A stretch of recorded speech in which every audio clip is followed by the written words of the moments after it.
പരീശന്മാർ, എസന്യർ, എരിവുകാർ, ഹെരോദ്യർ, അങ്ങനെ യഹൂദപക്ഷത്തിലെ പല ചില ആളുകൾ ഒരുമിച്ച് കൂടിക്കൊണ്ട് യേശുവിനോടൊരു ചോദ്യം. ഗുരു, യേശു പ്രഭാഷണം ചെയ്യുന്നിടത്തൊക്കെ അങ്ങനെ ചില ചോദ്യങ്ങൾ ഉയർന്നു വരാറുണ്ട്. കൈസർക്ക് കരം കൊടുക്കുന്ന വിഹിതമാണോ എന്നൊക്കെ ചോദിച്ച പുള്ളികൾ തന്നെയായി വരും. വാക്കിൽ കൊടുക്കേണ്ടതിനാണ്, വാക്കിൽ വീഴ്ച വരുത്തേണ്ടതിന് വേണ്ടിയാണ്. പക്ഷേ എനിക്ക് അഭിമാനമുള്ളത്, എൻ്റെ യേശു ആരുടെയും തന്ത്രങ്ങളിൽ കുരുങ്ങിപ്പോയ ഒരാളല്ല. വാക്കിൽ കൊടുക്കാൻ പ്രവൃത്തിയിൽ എന്തെങ്കിലും ദോഷമുണ്ടോ, ജീവിതത്തിൻ്റെ ശൈലിയിൽ എന്തെങ്കിലും വ്യത്യാസമുണ്ടോ എന്നൊക്കെ കാണാൻ കണ്ണിൽ എണ്ണയും ഒഴിച്ച് പുറകെ നടന്നവർ ലജ്ജിച്ചിട്ടുള്ളതല്ലാതെ വിസ്താര മണ്ഡപങ്ങളിൽ പോലും തലകുനിക്കാതെ നിന്ന ഒരു ആളത്വത്തെയാണ് ഞങ്ങളിവിടെ പാട്ടിലൂടെ പ്രസംഗത്തിലൂടെ ഉയർത്തുന്നത്. ഹല്ലേലൂയ.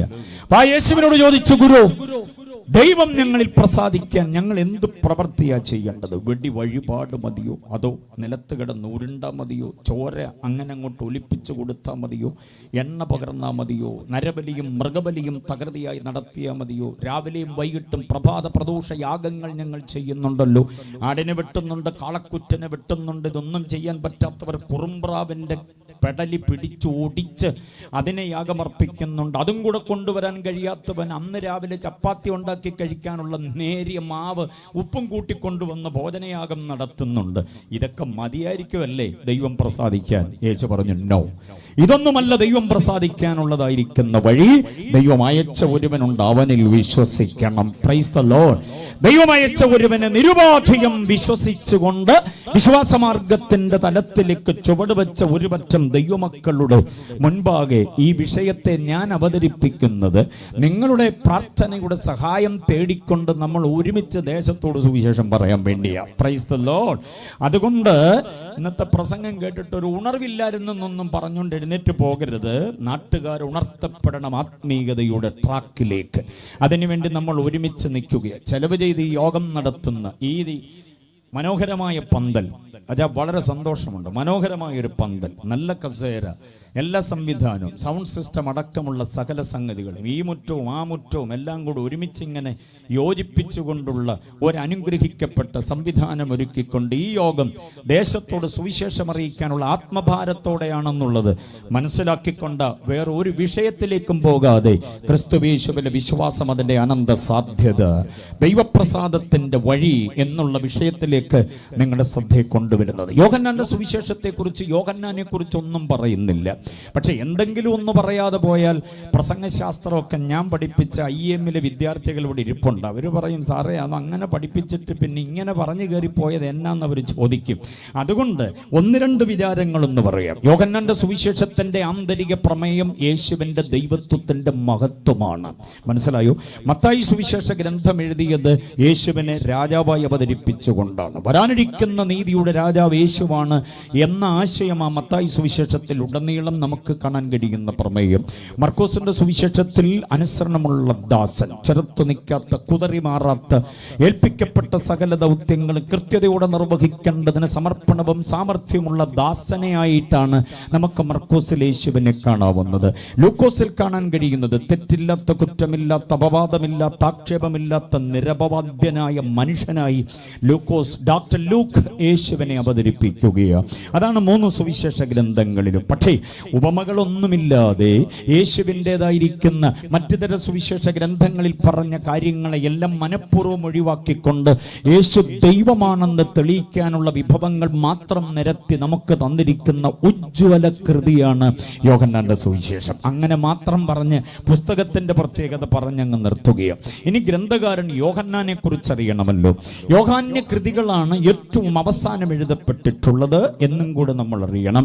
അതായത് 93 ശേഷം, ചിലർ പറയുന്നു 95, AD 95 ശേഷമാണ് യോഹന്നാന്റെ കൃതികൾ ഉണ്ടാകുന്നത്.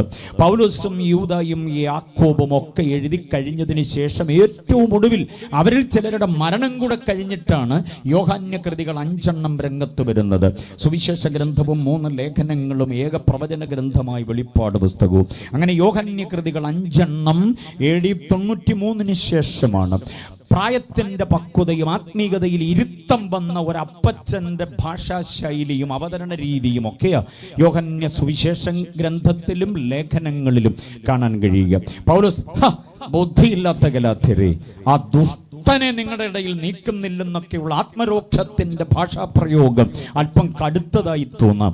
പക്ഷേ അതൊന്നുമില്ലാതെ വായിക്കുന്ന അനുവാചകരെ തട്ടി തലോടി തഴുകി അവരെ മടിയിലിരുത്തി ലാളിക്കുന്ന ഒരു വല്യപ്പച്ചന്റെ മനോഭാവത്തോടുകൂടിയ പ്രിയമുള്ളവരെ, പിതാക്കന്മാരെ, ബാല്യക്കാരെ, സഹോദരങ്ങളെ എന്നൊക്കെ പറഞ്ഞുകൊണ്ടുള്ള യോഹന്നാന്റെ ആ എഴുത്തിന്റെ ശൈലി, ഇരുത്തം വന്നൊരു എഴുത്തുകാരന്റെ എല്ലാ പകട്ടും നമുക്ക് ആ പുസ്തകങ്ങളിൽ കാണാൻ കഴിയും. അദ്ദേഹം സുവിശേഷ ഗ്രന്ഥത്തിൽ യേശുവിന്റെ ദൈവത്വത്തിന്റെ മഹത്വപൂർണമായ ഔന്നത്യങ്ങൾ, പ്രതാപൈശ്വര്യങ്ങൾ, ഉത്തുംഗ പ്രതാപത്തിൽ കഴിയുന്ന ക്രിസ്തു, തുല്യം ചൊല്ലാനില്ലാത്തവൻ, ലോകത്തിലെ വിവിധ സമ്രാട്ടുകൾ ഉണ്ടാകാം, ഒട്ടനവധി ആളുകൾ ഈ വിപ്ലവം കൊണ്ട് എന്തൊക്കെയോ നേടേണ്ടതിന് വേണ്ടി വ്യാമോഹിച്ച് രംഗത്ത് വന്നിട്ടുള്ള വമ്പൻ താരങ്ങൾ, പേരൊന്നും ഞാൻ പരാമർശിക്കുന്നില്ല.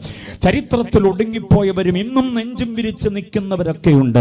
പക്ഷെ അവരാരും എൻ്റെ യേശുവിന് തുല്യരല്ല എന്ന വസ്തുതയാ യോഹന്നാന്റെ സുവിശേഷത്തിലൂടെ നമുക്ക് കാണാനായിട്ട് കഴിയുന്നത്. ഓക്കെ, അപ്പൊ ആ സുവിശേഷത്തിൽ നിന്നൊരു വാക്യമാണ് നിങ്ങൾക്ക് തരാനായിട്ട് ദൈവാത്മാവ് എനിക്ക് നിയോഗം തന്നത്. അഭിഷക്ത ദൈവദാസന്മാർ ഒത്തിരി പേരുണ്ട്, ദൈവദാസിമാർ ഒത്തിരി പേരുണ്ട്, ബൈബിൾ സ്കൂൾ വിദ്യാർത്ഥികളൊക്കെ ഒത്തിരി പേരുള്ളത് കൊണ്ട് യോഹന്നാനുമായി ബന്ധപ്പെട്ട ഒരു ചിന്ത കൂടെ ഞാൻ വേഗം ഒന്ന് പറഞ്ഞോളാം. യോഹന്നാന്റെ കൃതികളിൽ 5 എണ്ണത്തിൽ നമ്മൾ ശ്രദ്ധിച്ചാൽ വെളിപ്പാട് പുസ്തകം ഒഴികെ ബാക്കിയുള്ള കൃതികളിലൊന്നും യോഹന്നാനാണ് ഇത് എഴുതിയതെന്നുള്ളതിന് ഒരു ക്ലൂവും താൻ ശേഷിപ്പിക്കുന്നില്ല, ഒരു തെളിവും തരുന്നില്ല. പത്രോസിന്റെ ലേഖനത്തിൽ പത്രോസ് പറയുന്നുണ്ട്, നിങ്ങളിൽ കൂട്ടുമുപ്പനായ ഞാൻ എഴുതുന്നത്. പത്രോസ് എഴുതുന്നൊക്കെ പറയുന്നുണ്ട്. പൗലോസിന്റെ ലേഖനങ്ങൾ ഉടനീളം പൗലോസ് എഴുതുന്നത് ഫിലിപ്പിയ ലേഖനം ഒഴികെ. ഫിലിപ്പിയ ലേഖനത്തിൽ മാത്രം താൻ അപ്പോസ്തലനാണെന്ന് പറയുന്നില്ല, ദാസനാണെന്ന് പറയുന്നു. പക്ഷേ ബാക്കിയുള്ള എല്ലാ ലേഖനങ്ങളിലും അപ്പോസ്തലനായ പൗലോസ് എന്ന് പറയുന്നുണ്ട് തൻ്റെ പേരിൻ്റെ. അതൊരു യവനായ എഴുത്തിൻ്റെ ശൈലിയായിരിക്കാം ഒരു പക്ഷേ യോഹന്നാന്റെ സുവിശേഷ ഗ്രന്ഥത്തിലും ലേഖനങ്ങളിലും ഇത് യോഹന്നാനാണ് എഴുതിയെന്നുള്ളതിന് ഒരു തെളിവുമില്ലാതെ അദ്ദേഹം കാര്യങ്ങളെ നമുക്കങ്ങ് തന്നിരിക്കുകയാണ്. നമ്മളൊരു പാട്ട് പാടിയാൽ ഞാനാ അത് പാടിയത്, ഒരു പ്രസംഗം നടത്തിയാൽ എൻ്റെ പേര് ആ പ്രസംഗത്തിനകത്തില്ലെങ്കിൽ, ഒരു ലേഖനം എഴുതിയാൽ അതിൻ്റെ അടിയിലോ മുകളിലോ എൻ്റെ പേരില്ലെങ്കിൽ ഉണ്ടാകുന്ന ഒരു ആത്മരോക്ഷമുണ്ട് നമുക്ക്. പക്ഷേ യോഹന്നാൻ അങ്ങനൊരു സംഗതിയില്ല. കാരണം എന്താണെന്ന് ചോദിച്ചാൽ യേശുവിൻ്റെ കൂടെ നടന്ന് തന്നിലെ ആ ഞാൻ എന്ന ഭാവം അങ്ങ് ഇല്ലാതായി. മനസ്സിലായവർ എത്ര പേരുണ്ട് ഞാൻ പറഞ്ഞത്? Price the Lord. അതാണ് യോഹന്നാന്റെ മറ്റൊരു പ്രത്യേകത. തന്നിലെ ആ സ്വയത്വമില്ലാതെയായിട്ട് സർവവും ക്രിസ്തുവിന് വേണ്ടി സമർപ്പിച്ചു. അതിനൊരു തെളിവും കൂടെ ഞാൻ തന്നെങ്കിലല്ലേ പറ്റുകയുള്ളൂ. നിങ്ങൾക്കറിയാമോ, പത്രോസ് മുൻപേ ഓടിയെന്നും പത്രോസിന് മുൻപേ ഞാൻ ഓടിയെന്നും യോഹന്നാൻ പറയുന്നതിന് പകരം താൻ പറയുന്നത് മറ്റേ ശിഷ്യൻ ഓടിയെന്ന. മറ്റേ ശിഷ്യൻ യോഹന്നാന്റെ സുവിശേഷത്തിൽ ഉടനീളം കാണുന്ന പ്രയോഗമാണ് മറ്റേ ശിഷ്യൻ. ഈ മറ്റേ ശിഷ്യൻ ആരാണെന്ന് നമ്മൾ ഗ്രഹിച്ചെടുത്തോണം. യോഹന്നാൻ തന്നെക്കുറിച്ച് പറയുന്നതാണത്, പക്ഷേ ഒരിടത്തും തൻ്റെ പേര് പറയുന്നതേ ഇല്ല. അതിലും ശ്രേഷ്ഠമായ ഒരു കാര്യമുണ്ട്. യേശു ക്രൂശിൽ കിടന്ന് താഴേക്ക് നോക്കുമ്പോൾ താൻ സ്നേഹിച്ച ശിഷ്യൻ നിൽക്കുന്ന കണ്ടു. അതാരായിരിക്കാം? യോഹന്നാനാണെന്ന് നമ്മൾ ചിന്തിക്കുകയുള്ളൂ. യോഹന്നാൻ പറയുന്നില്ല. നമ്മൾ എഴുതിയിരുന്നെങ്കിൽ ഞാൻ നിൽക്കുന്ന കണ്ടപ്പം യേശു എന്നോട് പറഞ്ഞു, സഹോദര ഇതാ നിന്റെ അമ്മ, ചേർത്ത് കൊള്ളണം. അന്ന് മുതൽ ആ തള്ളയെ ഞാൻ ആ ചെലവിന് കൊടുത്തെന്നും കൂടെ എഴുതി വെച്ച് നമ്മുടെ വീട്ടുപേരടക്കം വല്യപ്പച്ചൻ്റെ പേരും കൂടെ എഴുതി വെച്ചിട്ട് നമ്മൾ പുസ്തകം അടക്കിയുള്ളൂ. പക്ഷെ യോഹന്നാൻ തൻ്റെ പേര് മിണ്ടുന്നതേയില്ല. യേശുവിൻ്റെ അമ്മ എൻ്റെ കയ്യിൽ ഏൽപ്പിച്ചു എന്നൊരു വിവരം ആരും അറിയണ്ടെന്ന് വിചാരിച്ച് യോഹന്നാൻ അങ്ങനെ. ഞാനൊരു തീക്ഷ്ണമായ ചിന്ത പറയാം. ഈ വേദവിദ്യാർത്ഥികളെയും ദൈവദാസന്മാരെ പഠിക്കാൻ ആഗ്രഹിക്കുന്നവരെയൊക്കെ കാണുമ്പോൾ ഇങ്ങനെ ഉതിർന്നു വരുന്ന ചിന്തകളെ വിട്ടുപോകാൻ പറ്റില്ല. ഉൽപ്പത്തി പുസ്തകം 4-ാം അധ്യായം, അതിൻ്റെ 5-ാം അധ്യായം, അതല്ലേ 5-ാം അധ്യായം 24-ാം വാക്യത്തിൽ ഹാനോക്ക് ദൈവത്തോടുകൂടെ നടന്നു, ദൈവം അവനെ എടുത്തുകൊണ്ടതിനാൽ ബാക്കി പറ അവൻ കാണാതായി എന്ന് വായിക്കുന്നു. മലയാളത്തിൽ അങ്ങനെയാണ്, പക്ഷെ ഇംഗ്ലീഷ് ബൈബിളിലെ പ്രയോഗമായി എനിക്കിഷ്ടം. ഈനോക്ക് walked with God and he was not, for God took him. അങ്ങനെയാണ് പ്രയോഗം. ഹാനോക്ക് ദൈവത്തോടുകൂടെ നടന്നു, അവനില്ലാതായി, അതുകൊണ്ട് ദൈവം അവനെ എടുത്തുകൊണ്ട് പോയി. എത്ര പേർക്ക് മനസ്സിലായി? ദൈവത്തോടുകൂടെ നടന്ന് ഹാനോക്ക് ഇല്ലാതായി. Price the Lord. യേശുവിൻ്റെ കൂടെ 3.5 കൊല്ലം നടന്നപ്പോഴത്തേക്ക് യോഹന്നാൻ തൻ്റെ പേര് പോലും മറന്നുപോയി. സ്വന്തം പുസ്തകത്തിൽ പേരെഴുതാൻ മറന്നുപോയി. പേരെഴുതാത്തൊരു ഇടപാട് നമുക്കുണ്ടോ? നമ്മുടെ നടപ്പ് ശരിയായില്ല. അതാ ഇന്നും ഈ പേരയിൽ ഇങ്ങനെ തൂങ്ങി നിൽക്കുന്നത്. പേരമരത്തേലല്ല, സ്വന്തം പേരിൽ. മനസ്സിലായല്ലോ? അതിലിങ്ങനെ തൂങ്ങി നിൽക്കുന്നതിൻ്റെ കാരണം നമ്മുടെ നടപ്പ് ഇതുവരെ ശരിയായില്ലെന്നുള്ളത്. ഞാൻ പാടിയപ്പോൾ, ഞാൻ പ്രസംഗിച്ചപ്പോൾ, ഞാൻ ലീഡ് ചെയ്തപ്പോൾ, ഞാൻ അവിടെ ശുശ്രൂഷകനായിരുന്നപ്പോൾ, ചുരുക്കി പറഞ്ഞാൽ ഈ ഞാൻ കയറി വരും ഒത്തിരി. യോഹന്നാൻ യേശുവിൻ്റെ കൂടെ നടന്ന് ആ ഞാനങ്ങില്ലാതായി. അപ്പോഴാണ് തൻ്റെ യഥാർത്ഥ ആത്മീയത വെളിവാകുന്നത്. ബോധ്യമായവർ കർത്താവിനെ സ്തുതിച്ചാട്ടെ. ഓക്കെ, മുഖവരിയുടെ വാക്കുകൾ അവിടെ അവസാനിപ്പിച്ചുകൊണ്ട് ഞാൻ നേരെ ഈ വാക്യത്തിലേക്ക് വരികയാണ്. ദൈവം പ്രസാദിക്കാൻ എന്ത് ചെയ്യണം? ആധുനിക ലോകം അന്വേഷിക്കേണ്ട മഹത്തായിരിക്കുന്ന ഒരു കാര്യമാണ് ദൈവപ്രസാദത്തിന്റെ വഴിയേതാണ് എന്നുള്ളത്. ഏത് മതത്തിൽ വിശ്വസിച്ചാൽ ദൈവം പ്രസാദിക്കും, ഏത് ദൈവത്തെ ആരാധിച്ചാൽ ആ പ്രസാദം ലഭിക്കപ്പെടുക, എന്ത് ചെയ്താലാ ദൈവം പ്രസാദിക്കുന്നത്, എൻ്റെ കയ്യിലുള്ളത് എന്ത് അർപ്പണം ചെയ്താലാ ദൈവം പ്രസാദിക്കുക എന്നുള്ള ഒരു ചിന്താഗതി, എന്നുള്ളൊരു ചിന്താകുലം പലരുടെയും ഉൾത്തടത്തിലുണ്ട്. അതിന് മറുപടി ഇന്ന് രാത്രി വചനത്തിലൂടെ നമ്മൾ കേൾക്കുകയാണ്. ദൈവം പ്രസാദിക്കാൻ എന്ത് ചെയ്യണം? നമ്മൾ ചിന്തിക്കുന്ന ഏതെങ്കിലും കർമ്മകാണ്ഡങ്ങളിലൂടെ, തീർത്ഥയാത്ര, പദയാത്രകളിലൂടെയൊക്കെയാണോ ദൈവപ്രസാദത്തിന്റെ വഴി തേടേണ്ടത്? മതങ്ങൾ ഇവിടെ പലതും നമ്മുടെ മുമ്പിൽ നിരത്തി അവതരിപ്പിച്ചിട്ടുണ്ട്. പക്ഷേ നെഞ്ചകത്തോട്ട് വിശുദ്ധ വേദപുസ്തകത്തെ ചേർത്ത് വെച്ചുകൊണ്ട് ഈ രാത്രിയിൽ സത്യസുവിശേഷത്തെ ഉറക്ക പ്രഖ്യാപനം ചെയ്യുകയാ. ദൈവം പ്രസാദിക്കാൻ എന്താ ചെയ്യേണ്ടത്? അതിലേക്ക് ഞാൻ പ്രവേശിക്കുന്നതിന് മുൻപ് ഏത് ദൈവമാണ് നമ്മിൽ പ്രസാദിക്കേണ്ടെന്നുള്ള വിവരം ആദ്യം ചിന്തിച്ചേ പറ്റൂ. Price the Lord. ഏതെങ്കിലും ഒരു ദൈവം നമ്മിൽ പ്രസാദിച്ച പോരാ, പ്രസാദിക്കേണ്ട ഒരു ദൈവമുണ്ട്. എത്ര പേർക്ക് മനസ്സിലാകുന്നുണ്ട് ഞാൻ പറയുന്നത്? പാർത്തലത്തിൽ ജീവിക്കുന്ന കാലം 10, 70, 60, 80, 85, 100, 110 കൊല്ലം ജീവിക്കാൻ ദൈവം ആയുസ് തരട്ടെ, കുഴപ്പമില്ല. അങ്ങനെ ഈ ഭൂമുഖത്ത് ജീവിക്കുമ്പോൾ നമ്മുടെ സഹായത്തിന്, നമ്മുടെ കരുതലിന്, നമുക്ക് ആയുസ്സിനും ആരോഗ്യത്തിനും ആസ്തിക്യത്തിനും ആഹാരത്തിനുമൊക്കെയായി ഏതെങ്കിലും ഒരു ദൈവത്തെ കൂട്ടുപിടിച്ചേ പറ്റുള്ളൂ എന്നുള്ള ഒരു ചിന്തയുണ്ട്. പക്ഷേ ഏതെങ്കിലും ഒരു ദൈവത്തെ കൂട്ടുപിടിച്ച പോരാ, നാം അറിയേണ്ട ഒരു ദൈവമുണ്ട്. ഏതാണ് ആ ദൈവം? ആ ദൈവമാണ് നമ്മിൽ പ്രസാദിക്കേണ്ടതിന്. ആ ദൈവത്തെ ഒന്ന് പരിചയപ്പെടുത്തുവാൻ വേണ്ടി ഇവിടെ നറേഷൻ പറഞ്ഞ കർത്തൃദാസൻ കൂടെ ദൈവത്തിന്റെ മഹത്വത്തെ വാക്കുകളിലൂടെ പറയുകയുണ്ടായി. വളരെ സന്തോഷം എനിക്ക് തോന്നുന്നു. ആത്മനിയോഗത്തോടെയാ അദ്ദേഹം അത് വെളിപ്പെടുത്തുന്നത്. ഒരു പൊതു സന്ദേശം, ഒരു പൊതുവേദി എന്നൊക്കെ ഉള്ളത് കൊണ്ട് ആത്മാവ് തന്റെ നാവിലൂടെ അത് നമുക്ക് നൽകുന്നത്. നാം സേവിക്കുന്ന ദൈവം താൻ പറഞ്ഞൊരു വാചകം കേട്ടോ, ഇങ്ങനൊരു ദൈവം, നമ്മുടെ ഈ ദൈവത്തെ പോലെ വേറൊരു ദൈവമില്ല. ചങ്കുറ്റം വേണം അതൊക്കെ പറയാൻ. എല്ലാ ദൈവങ്ങളോടും സമവായ നയം പുലർത്തിക്കൊണ്ട് ഒരു കോംപ്രമൈസിംഗ് മിനിസ്ട്രിക്ക് ഞങ്ങളാരുമില്ല. ഒരൊറ്റ ദൈവം. ആ ദൈവം ഏതാ? കേട്ടോണം ഞാൻ പറയുന്ന വാക്കുകൾ, വാക്യങ്ങളെ കേട്ടോണം. വായിപ്പിച്ചു പോകാൻ നേരമെടുക്കുന്നില്ല. അതുകൊണ്ട് വാക്യങ്ങളെ ഞാൻ പറഞ്ഞുവിടാം. എവിടെങ്കിലും കുറിച്ചോണ്ട് പൊക്കോണം. അങ്ങ് ദൂരെ എന്നെ ശ്രദ്ധിക്കുന്ന മന്യ സുഹൃത്തുക്കൾ, വീടുകളിലും വീഥികളിലും, അങ്ങ് മട്ടുപ്പാവിലോ അല്ലെങ്കിൽ വീട്ടിനകത്തോ വഴിയോരത്തെവിടെങ്കിലുമൊക്കെയോ ഈ ശബ്ദം നന്നായി കേൾക്കാൻ പാകത്തിന് നിൽക്കുന്നുണ്ടാകാം. സുഹൃത്തെ, കസേര ഇവിടെ ഒഴിഞ്ഞു കിടപ്പുണ്ട്, നല്ല കസേരകൾ. ഇനി പോരെ എന്ന് ഞാനും കൂടെ ആഹ്വാനം ചെയ്യുക. അല്ല ഉപദേശി, ഞാൻ ഇവിടെ നിന്ന് കേട്ടോളാം, സൗകര്യമാ, എന്നാ പിന്നെ അവിടെ നിന്നോ, കുഴപ്പമൊന്നുമില്ല. മഴയില്ലാത്ത രാത്രിയല്ലേ, നിന്നോ. ഞങ്ങളെല്ലാം കൂടെ പ്രാർത്ഥിച്ച ഈ കാലം തെറ്റിയുള്ള മഴയെ 1, 2, 3, 4 ദിവസത്തേക്ക് മാറ്റി നിർത്തിയിരിക്കുന്നത്. അതുകൊണ്ട് അവിടെ തന്നെ നിന്നോ. ഇങ്ങോട്ട് പോന്നാൽ ഒന്നുകൂടെ സന്തോഷമാണ്. പക്ഷെ കേൾക്കണം ഈ വിചാരങ്ങൾ. കാല് വലിച്ചു വെച്ച് നടന്നകന്ന് പോകരുത്. നിക്കവിടെ അല്പസമയം. ഏത് ദൈവമാണ് താങ്കൾക്ക് വേണ്ടതെന്ന് വേദപുസ്തക വീക്ഷണത്തിൽ ഞങ്ങൾ വെളിപ്പെടുത്തുകയും, ഇത് മതത്തെ വികാരം കൊള്ളിക്കുവാനല്ല, ആരുടെയെങ്കിലും ഒക്കെ ആത്മീയതയെ തോണ്ടാനല്ല. വേദപുസ്തകം എന്നുള്ളത് അത്യുന്നതനായ ദൈവം, സത്യദൈവം, സർവശക്തൻ, സർവജ്ഞാനി, സർവവ്യാപി, സർവാധികാരി, നിത്യൻ, മാറ്റമില്ലാത്തവനായ ദൈവം, എന്റെയും നിങ്ങളുടെയും പ്രാണന്റെ മേൽ പരമാധികാരമുള്ള ദൈവം നമുക്ക് തന്ന ഏറ്റവും വലിയ ദാനമാണെന്ന് വിശ്വസിക്കുന്നവർ എത്ര പേരുണ്ട്? എല്ലാ മതങ്ങൾക്കും മതഗ്രന്ഥങ്ങൾ ഉള്ളതുപോലെ ഇരിക്കട്ടെ പെന്തക്കോസ്തുകാരനും ഒരു മതം പിടിച്ചു നിർത്തിയിട്ട് പറഞ്ഞു. അപ്പൊ എനിക്കൊരു ചോദ്യമുണ്ട്, അതിന് ഉത്തരം പറഞ്ഞിട്ട് പോയാൽ മതി.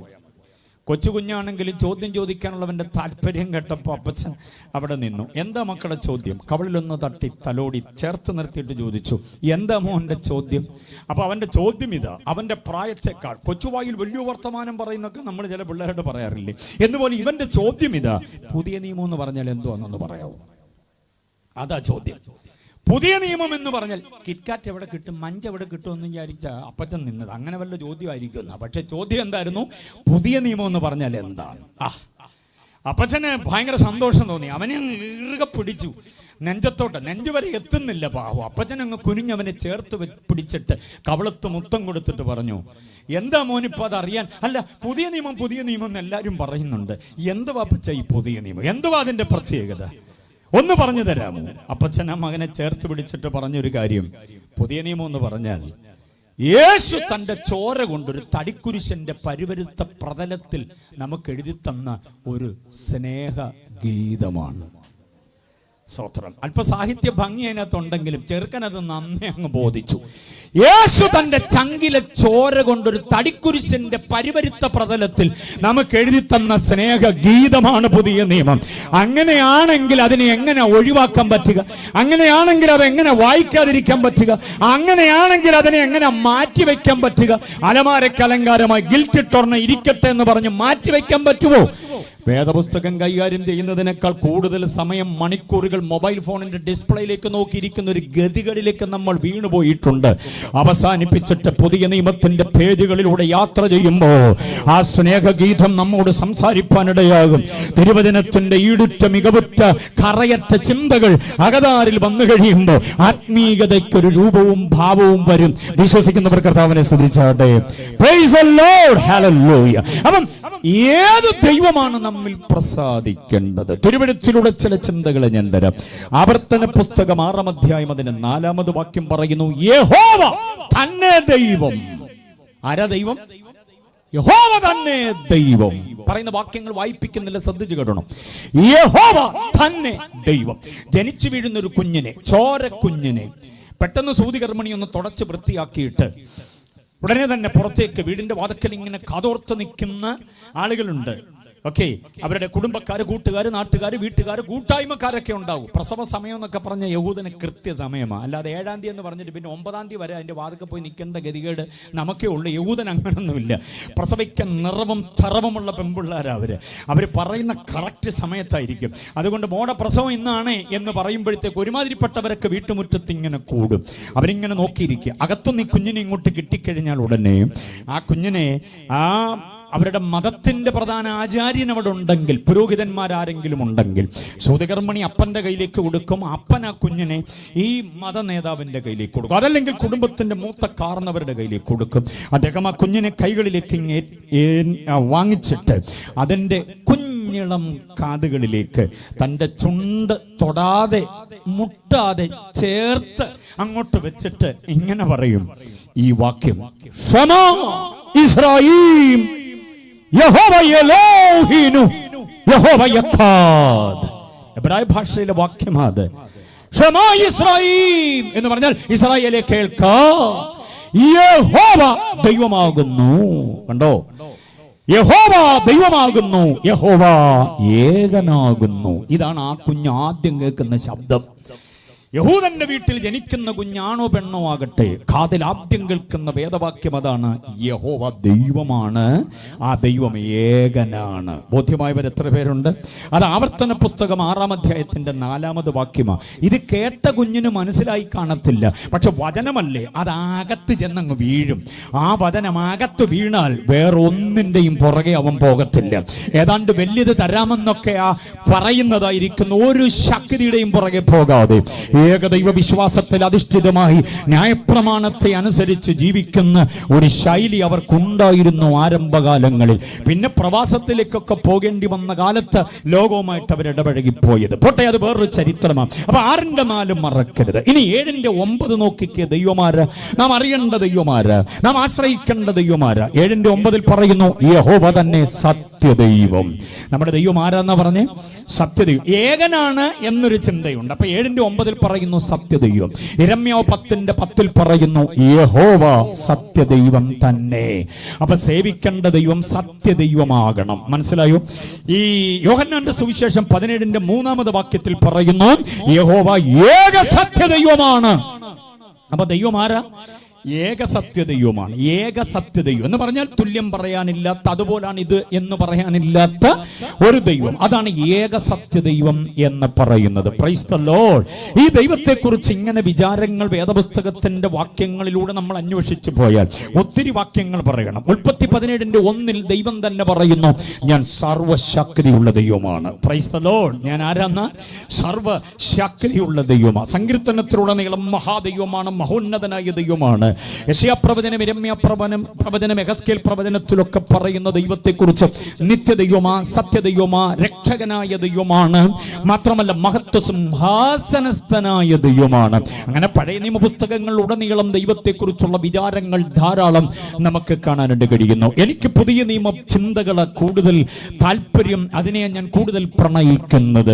1 യോഹന്നാന്റെ ലേഖനം 5-ാം അധ്യായം അതിന്റെ 20-ാം വാക്യത്തിൽ യോഹന്നാൻ തന്നെ പറയുന്നുണ്ട്, സത്യദൈവത്തെ വെളിപ്പെടുത്താൻ അവൻ വന്നു എന്നുള്ളത്. ദൈവവിചാരങ്ങൾ അനവധി നിരവധി വേദികളിലൂടെ, വീടുകളിലൂടെ, അതുപോലെ വീഥികളിലൂടെയൊക്കെ നിന്ന് നടന്ന് പ്രസംഗിച്ച അനുഗ്രഹിത ദൈവദാസൻ അപ്പോസ്തലനായ പൗലോസ് ദൈവത്തെക്കുറിച്ച് പറയുന്നൊരു ഭയങ്കര വിചാരമുണ്ട്. അത് 14-ാം അധ്യായം അതിന്റെ 15-ാം വാക്യമാണ്. ഏത് 14? അത് തന്നെ 14-ാം അധ്യായം 15-ാമത് വാക്യം. അപ്പോസ്തല പ്രവൃത്തി 14:15. ഇവിടെ ഇരിക്കുന്ന ഒരൊറ്റ വ്യക്തിയും മറന്നു പോകരുത്. 14:15 വാക്യം. എന്താ അവിടെ പറഞ്ഞിരിക്കുന്നത്? ആകാശവും ഭൂമിയും സമുദ്രവും അവയിലുള്ള സകലതും ഉണ്ടാക്കിയ ജീവനായ ദൈവത്തെങ്കിലേക്ക് തിരിഞ്ഞുകൊള്ളണം. ഇന്ന് രാത്രിയിൽ ഈ ദേശത്ത് എത്ര മാത്രം ദൂരത്തിൽ മെച്ചമായി ശബ്ദം കേൾക്കാൻ പറ്റുമെന്ന് എനിക്ക് വലിയ അറിവില്ല. ഇവിടുത്തെ ഭൂമിശാസ്ത്രം എനിക്കറിയില്ല. എങ്കിലും സംഘാടകർ ആത്മഭാരത്തോടെ അത് ക്രമീകരിച്ചിട്ടുണ്ട്. അകത്തിരിക്കുന്നവരെക്കാൾ കൂടുതൽ പുറത്ത് ശ്രദ്ധിക്കുന്നവരുണ്ടെന്ന് വിശ്വസിച്ചുകൊണ്ട് ഞാൻ ഈ വാക്യത്തെ ഒരാവർത്തി കൂടെ സ്ഥാപിച്ചു വെക്കാൻ ആഗ്രഹിക്കുന്നു. ആകാശം അതിലുള്ളതെല്ലാം. ആകാശത്തിൽ എന്താ ഉള്ളത്? സൂര്യചന്ദ്ര നക്ഷത്രാദികൾ, ഗ്രഹങ്ങൾ, ഉപഗ്രഹങ്ങൾ അടക്കം കോടാനുകൂടി സംഗതികൾ അങ്ങ് ആകാശത്തുണ്ട്. നമ്മുടെ തലയ്ക്ക് മീതെ വാരിയിട്ടിട്ടുണ്ട്. നീലിമ കലർന്ന ഉണ്മയായ ആകാശമുണ്ടല്ലോ, അതിനകത്ത് ഇതിനെ സംസ്ഥാപിച്ചു വെച്ചിട്ടുണ്ട്. അതതിന്റെ ഭ്രമണപഥത്തിൽ തമ്മിത്തട്ടി തകർന്ന് തരിപ്പണമായി പോകാതെ കൃത്യാനുപാതത്തിൽ അയനം ചെയ്യത്തക്ക നിലയിൽ അതിനെ നിയന്ത്രിക്കുന്ന ഒരു പരാശക്തി. Praise the lord. പൗലോസ് അതാ പറയുന്നത്, ആകാശം അതിലുള്ളതെല്ലാം, ഭൂമി അതിലുള്ളതെല്ലാം. ഭൂമിയിലെ തടാകങ്ങൾ, പുഴകൾ, പർവ്വതങ്ങൾ, കുന്നുകൾ, താഴ്വാരങ്ങൾ, ഭയങ്കരമായ അഗാധഗർത്തങ്ങൾ ഒക്കെ ഉണ്ട്. ഇതിനകത്ത് എല്ലാം ജീവിക്കുന്ന ജീവജാലങ്ങൾ കഥതിന്റെ ആഹാരം കൃത്യമായി മുറതെറ്റാതെ നൽകി കൊടുക്കുന്ന ഒരു ദൈവം. Price the Lord. ഏതെങ്കിലും മൃഗങ്ങൾക്ക് പട്ടിണി ഉണ്ടോ വെച്ചാൽ? പട്ടിണിയുള്ള ആകെയുള്ള മൃഗങ്ങൾ എന്ന് പറഞ്ഞാൽ നമ്മൾ വളർത്തുന്ന ആടും കോഴിയും താറാവും പോത്തും എരുമയൊക്കെ ഉള്ളൂ. നമ്മൾ യോഗമാണെന്നും പറഞ്ഞ് പള്ളി കയറി 21 ദിവസത്തെ ഉപവാസമായാൽ ആടിന്റെ കാര്യം കഷ്ടം തന്നെ. ഇപ്പൊ ലാവലെ അല്ലാതെ പിന്നെ അതിന് വേറെ ഒന്നും കിട്ടാൻ ഒരു സാധ്യതയില്ല. മേരിക്കൊണ്ടൊരു കുഞ്ഞാട്, മേനി കൊടുത്തൊരു കുഞ്ഞാട്, പാൽനിര പോലെ വെളുത്താട്. പഠിച്ചിട്ടുണ്ടോ പാട്ട്? പണ്ട് പഠിച്ചിട്ടുണ്ട്. പക്ഷെ നമ്മുടെ ആടിനെ വെളുത്ത ആടായിരുന്നു, മിനുമിനുത്ത ആടായിരുന്നു. പ്ലാവല തന്നെ തിന്ന് ഇപ്പോൾ കറുത്ത ആടിന് വെള്ളപ്പുള്ളിയാണോ അതോ വെളുത്ത ആടിന് കറുത്ത പുള്ളിയാണോ എന്ന് അറിയാൻ വയ്യാത്ത പരുവത്തിൽ മൊത്തത്തിലൊരു കറുപ്പ് വ്യാപരിച്ചു. പ്ലാവിൻ്റെ അരക്ക് പറ്റി. മനസ്സിലായോ? ഇങ്ങനെയാണ് നമ്മൾ ആടിനും കോഴിയൊക്കെ വളർത്തുന്നത്. പിന്നെ പെട്ടെന്ന് ഇതങ്ങ് വളരണം, ഇറച്ചി ആക്കണം എന്നുള്ളത് കൊണ്ട് ഹോർമോണും കൂടെ കുത്തിവെച്ച് അതിൻ്റെതായ തീറ്റ കൊടുത്ത് നമ്മളതിനെ കനപ്പിക്കുക. പക്ഷേ കാട്ടിലെ മാനിനെയും കാട്ടിലെ സിംഹം, കടുവ, പുലി, കാട്ടുപോത്ത്, കാട്ടാനയൊക്കെ നോക്കൂ, എന്നെ കൊഴുപ്പ, എന്നെ മുഴുപ്പാന്നറിയാമോ? കണ്ട നമ്മൾ അങ്ങനെ അങ്ങ് നിന്നു പോകും. ഇതിന് വിളമ്പുന്നത് ആരാന്നറിയാമോ? ഈ പരാശക്തിയ. Price the Lord. ഒരു നേരത്തെ ആഹാരത്തിന് പോലും മുടക്കമില്ലാതെ സകല ജീവജാലങ്ങൾക്കും അതതിന്റെ ആഹാരം. കഴിഞ്ഞ ദിവസം ഒരു പ്രസംഗത്തിൽ ഞാൻ പറഞ്ഞതുപോലെ ആവർത്തിക്കുകയാ, മീൻ വേണ്ടുന്നതിന് മീൻ, മനസ്സിലാകുന്നുണ്ടോ? പുല്ല് വേണ്ടുന്നതിന് പുല്ല്, മാംസം വേണ്ടുന്നതിന് മാംസം, തേൻ വേണ്ടുന്നതിനെല്ലാം തേൻ. ഇതിനൊന്നും പട്ടിണിയില്ല. ആരാജ വിളമ്പുന്ന ഇതിനെല്ലാം? ആ വിളമ്പുന്നവന്റെ പേരാണ് ഞങ്ങൾ ഇന്ന് രാത്രി പാടുന്ന പരാശക്തി, ജഗന്നിയന്താവ്. മനുഷ്യന്റെ ബുദ്ധികൂർമ്മത കൊണ്ട് അവൻ പടച്ചു വെച്ച എന്തിനെയെങ്കിലും ദൈവമായി കാണാതെ, മനുഷ്യന്റെ ശില്പവൈദഗ്ധ്യം കൊണ്ട് അവൻ പടച്ചു വെച്ച വല്ലതിന്റെയും മുൻപാകെ സാഷ്ടാംഗ പ്രണാമം ചെയ്യാതെ ഈ പ്രപഞ്ചത്തെ ഇത്ര ശ്രേഷ്ഠമായി ആഭാഗൂരം ഭംഗിയായി പണിതീർത്ത ഒരു ദൈവമുണ്ട്. കണ്ണിന് കാണാൻ കഴിയത്തില്ലെങ്കിലും അവന്റെ പ്രവൃത്തിയുടെ വൈശിഷ്ട്യം കൊണ്ട് ആ ദൈവത്തിന്റെ പ്രതാപം, ആ ദൈവത്തിന്റെ സർവശക്തി ബോധ്യമായ ദൈവമക്കൾ ആ കരമടിച്ച് കർത്താവിനെ ഒന്ന് സ്തുതിക്കുന്നുണ്ട്. തെറ്റില്ല. ഒരു പറ്റം ആളുകൾക്ക് ആ ദൈവം ആരാണെന്ന ബോധ്യമുണ്ടാകട്ടെ. Praise the lord. ഹല്ലേലൂയ. ഇനി സമുദ്രം അതിലുള്ള സകലത്, നീലത്തിമിംഗലമടക്കമുള്ള സകല വലിയ വലിയ മത്സ്യങ്ങൾക്കും ടൺ കണക്കിന് ആഹാരം വേണം ഒരു നേരം. 2 ചപ്പാത്തിയും അല്പം കോഴിച്ചാറും ഉണ്ടെങ്കിൽ ഒരു നേരം നമുക്ക് കുശാല, കുഴപ്പമില്ല. അല്ലെ ഒരു 3 ചപ്പാത്തി ആയിക്കോട്ടെ. ആൻറ്റിമാരെന്നെ തുറഞ്ഞു നോക്കുന്നു. 3 പാസ്റ്ററെ 10-12 കൊടുത്താലും പിന്നെ ഉണ്ടോയെന്ന് ചോദിക്കുന്ന പുള്ളികളാ ഞങ്ങളുടെ കൂടെ. അത് ചിലരുടെ കാര്യമാണ്. ഞാൻ പൊതുവെ ഒരു ന്യായമാണ് പറഞ്ഞു. ഒരു 3 അല്ല 4, പക്ഷെ ഒരു നേരം 1 ടൺ ആഹാരം വേണം നീലത്തിമിംഗലത്തിന്. അറിയാമോ?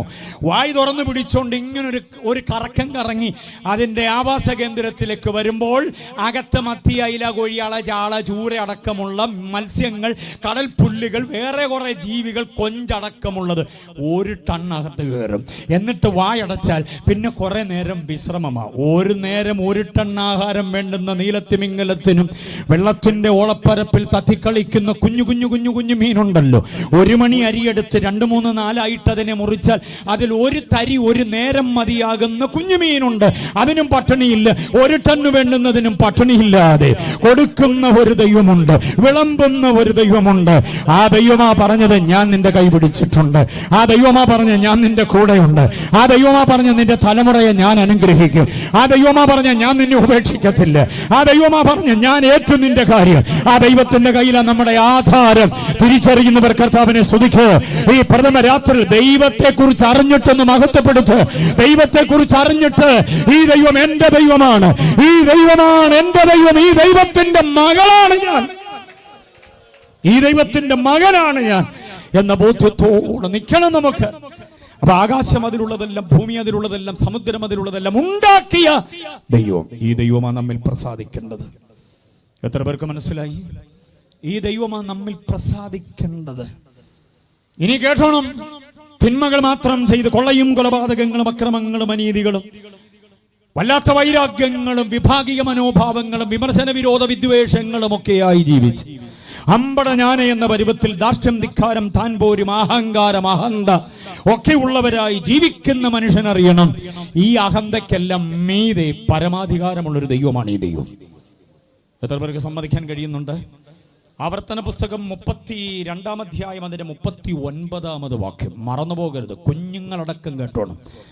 അഹങ്കാരം രക്തത്തിൽ അലിഞ്ഞു ചേർന്ന മുഴുവൻ ആളുകളും ശ്രദ്ധിക്കണം.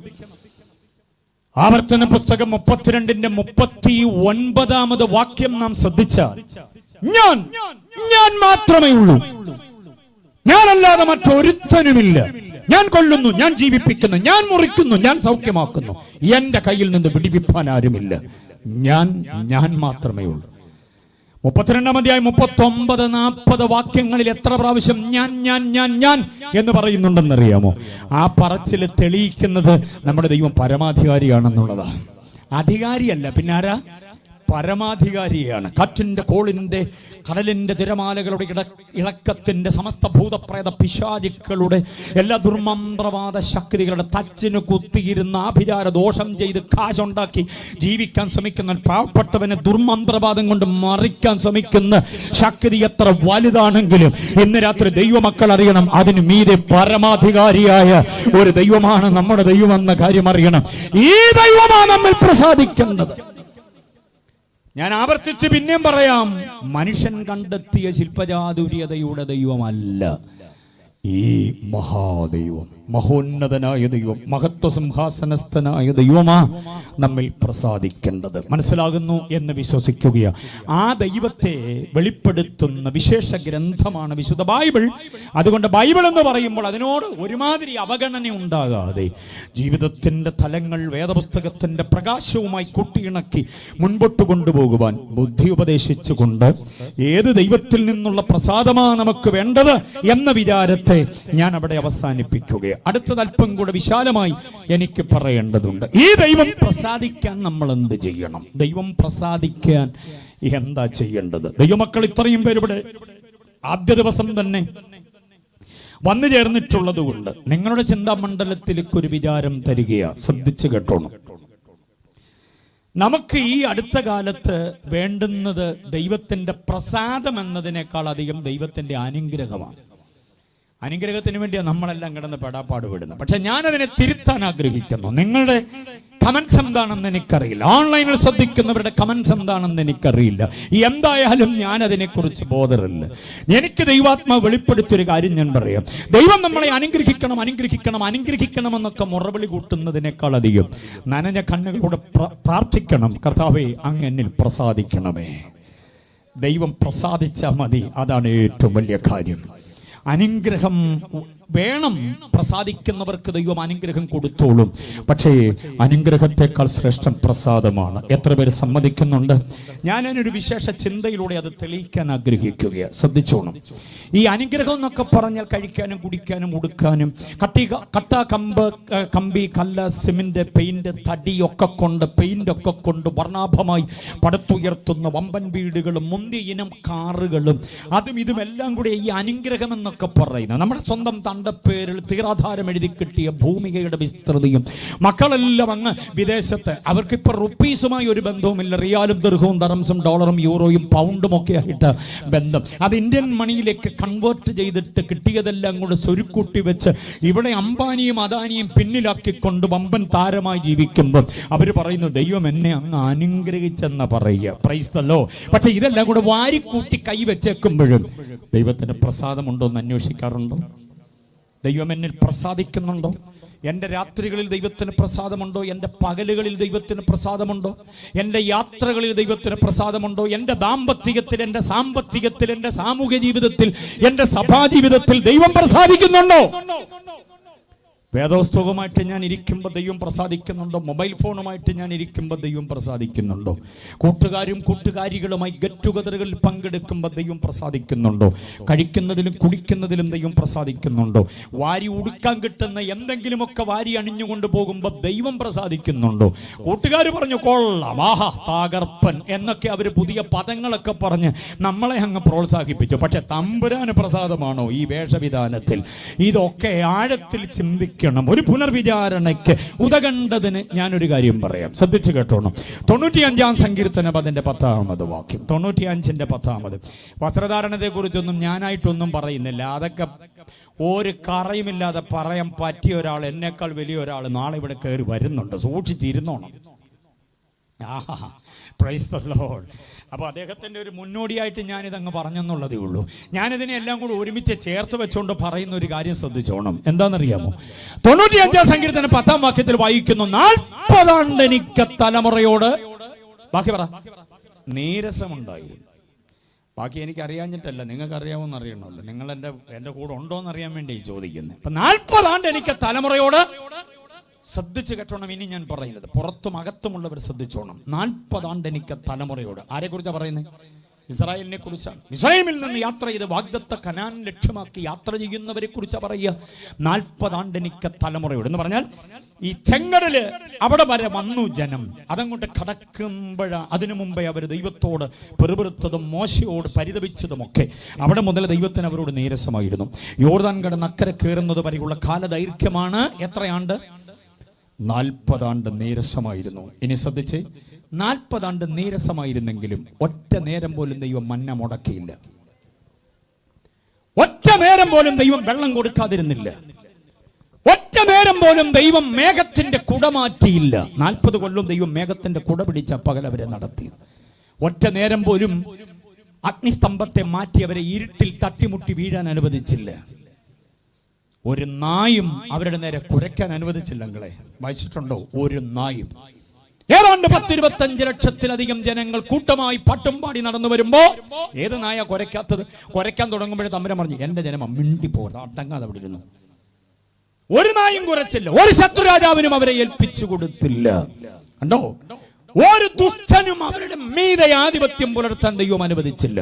കൊത്തി നടന്ന വടി ഒടിഞ്ഞു പോയില്ല, ഇട്ട് നടന്ന ചെരുപ്പ് തേഞ്ഞു പോയില്ല, അവരുടെ വസ്ത്രം പഴകിപ്പോയില്ല. ഏറ്റവും ശ്രേഷ്ഠമായി എനിക്ക് പറയാനുള്ളത്, ഒരു ബലഹീനനും അവരുടെ ഇടയിൽ ഉണ്ടായിരുന്നില്ല. ആരുടെ കാര്യം പറയുന്നത്? ഇസ്രായേൽ എന്നുള്ളത് കളയാണ്ടി. ഇസ്രായേൽ അല്ല, നീരസമുള്ള ജനത്തെ, നീരസമുള്ളവരെ ദൈവം ഇതുപോലെ നടത്തുന്നേ.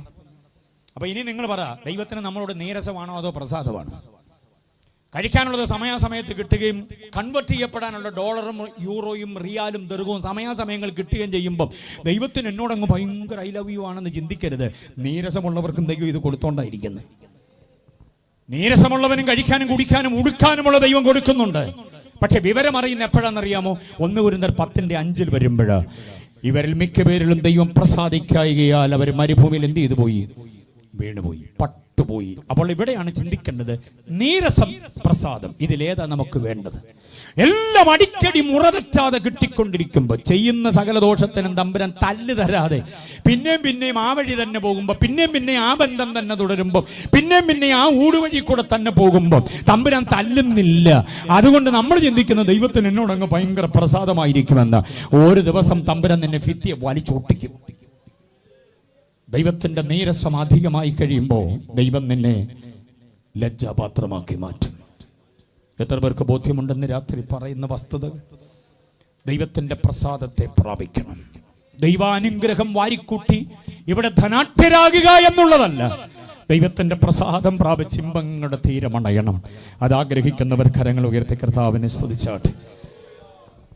നിങ്ങളുടെ ഒരു വിചിന്തനത്തിന് ഞാനൊരു കാര്യം പറയാം. ഒന്നുമില്ലാത്ത കാലത്ത് ചാണകം മെഴുകിയ തറ, മുറ്റത്തിറങ്ങിയ മുട്ടറ്റൻ ചെളി പറ്റുന്ന മുറ്റം ഉണ്ടായിരുന്നു പണ്ട്, അറിയാമോ?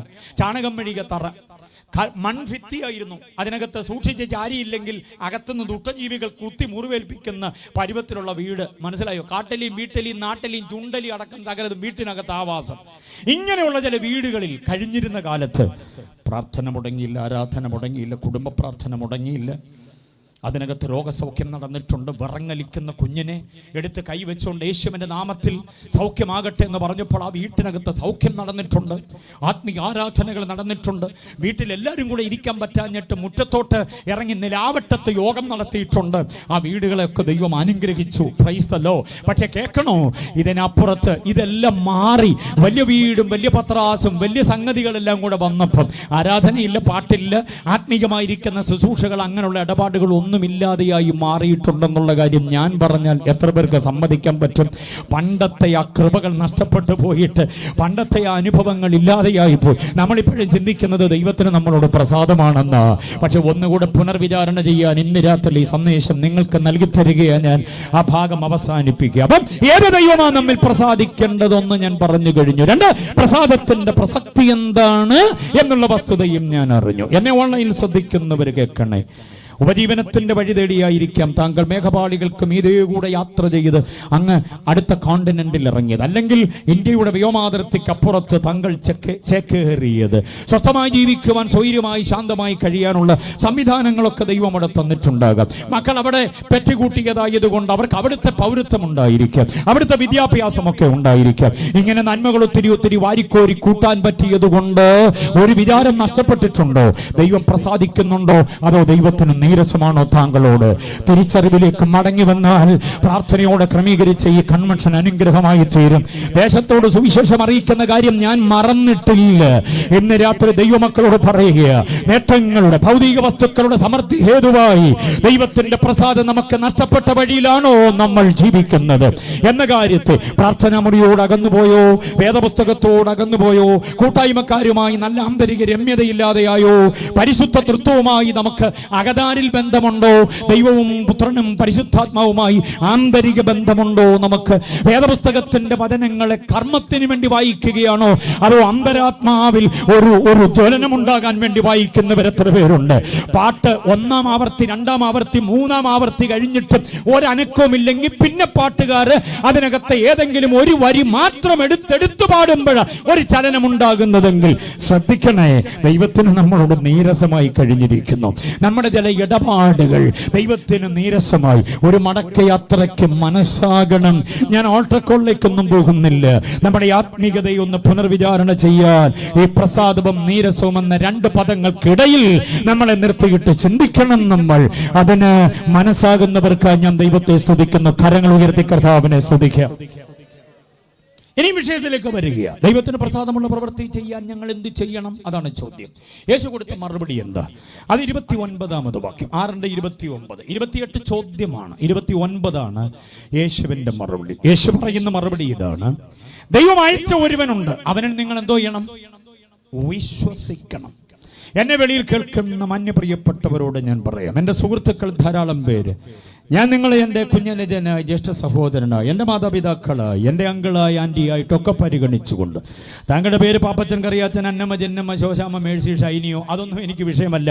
ഗോപിയെന്നോ ശശിയെന്നോ നാരായണൻ എന്നോ അല്ലെങ്കിൽ ലൈല ബീവി എന്നോ ഫാത്തുമ ബീവി എന്നോ അബ്ദുൾ റസാഖ് എന്നോ എന്തുമായിക്കൊള്ളട്ടെ, ഞാൻ താങ്കളെ എൻ്റെ ഒരു സഹോദരനായി കണ്ടുകൊണ്ട്, എൻ്റെ കൂടപ്പിറപ്പായി കണ്ടുകൊണ്ട് വേദപുസ്തകത്തിൻ്റെ തുറന്ന ചില ആശയങ്ങളെ വെളിപ്പെടുത്തുകയും മതത്തിൻ്റെ ട്രാക്കിൽ നിന്ന് ചിന്തിക്കുക നിഷ്പക്ഷമായി ആത്മീയ വിചാരങ്ങൾ എന്ന പേരിൽ ഇതിനെ ചിന്തിക്കുമ്പോൾ വിശ്വാസത്താൽ താങ്കൾക്ക് ദൈവത്തിന്റെ പ്രസാദം ലഭിക്കപ്പെടാനിടയാകും. Praise the lord. യേശു പറഞ്ഞത് ഇങ്ങനെയാണ്, ദൈവം അയച്ച ഒരുവനുണ്ട്, അവനിൽ നിങ്ങൾ എന്തോ ചെയ്യണം? ആ വ്യക്തി ആരാ? ദൈവം അയച്ചതാരെയാ? ഉത്തരം നമ്മുടെ കുഞ്ഞുങ്ങൾക്ക് തന്നെ അറിയാം, അംഗൻവാടി കുഞ്ഞുങ്ങൾക്ക് തന്നെ അറിയാം. ദൈവം അയച്ച ഒരുവനിൽ വിശ്വസിക്കണമെന്ന് പറഞ്ഞാൽ ആ അയച്ചവൻ ആരാ? കുഞ്ഞുങ്ങൾ പറഞ്ഞേ, ആ അയച്ചവനെ കുറിച്ച് എന്താ പറയാനുള്ളത്? ആരാ അത്?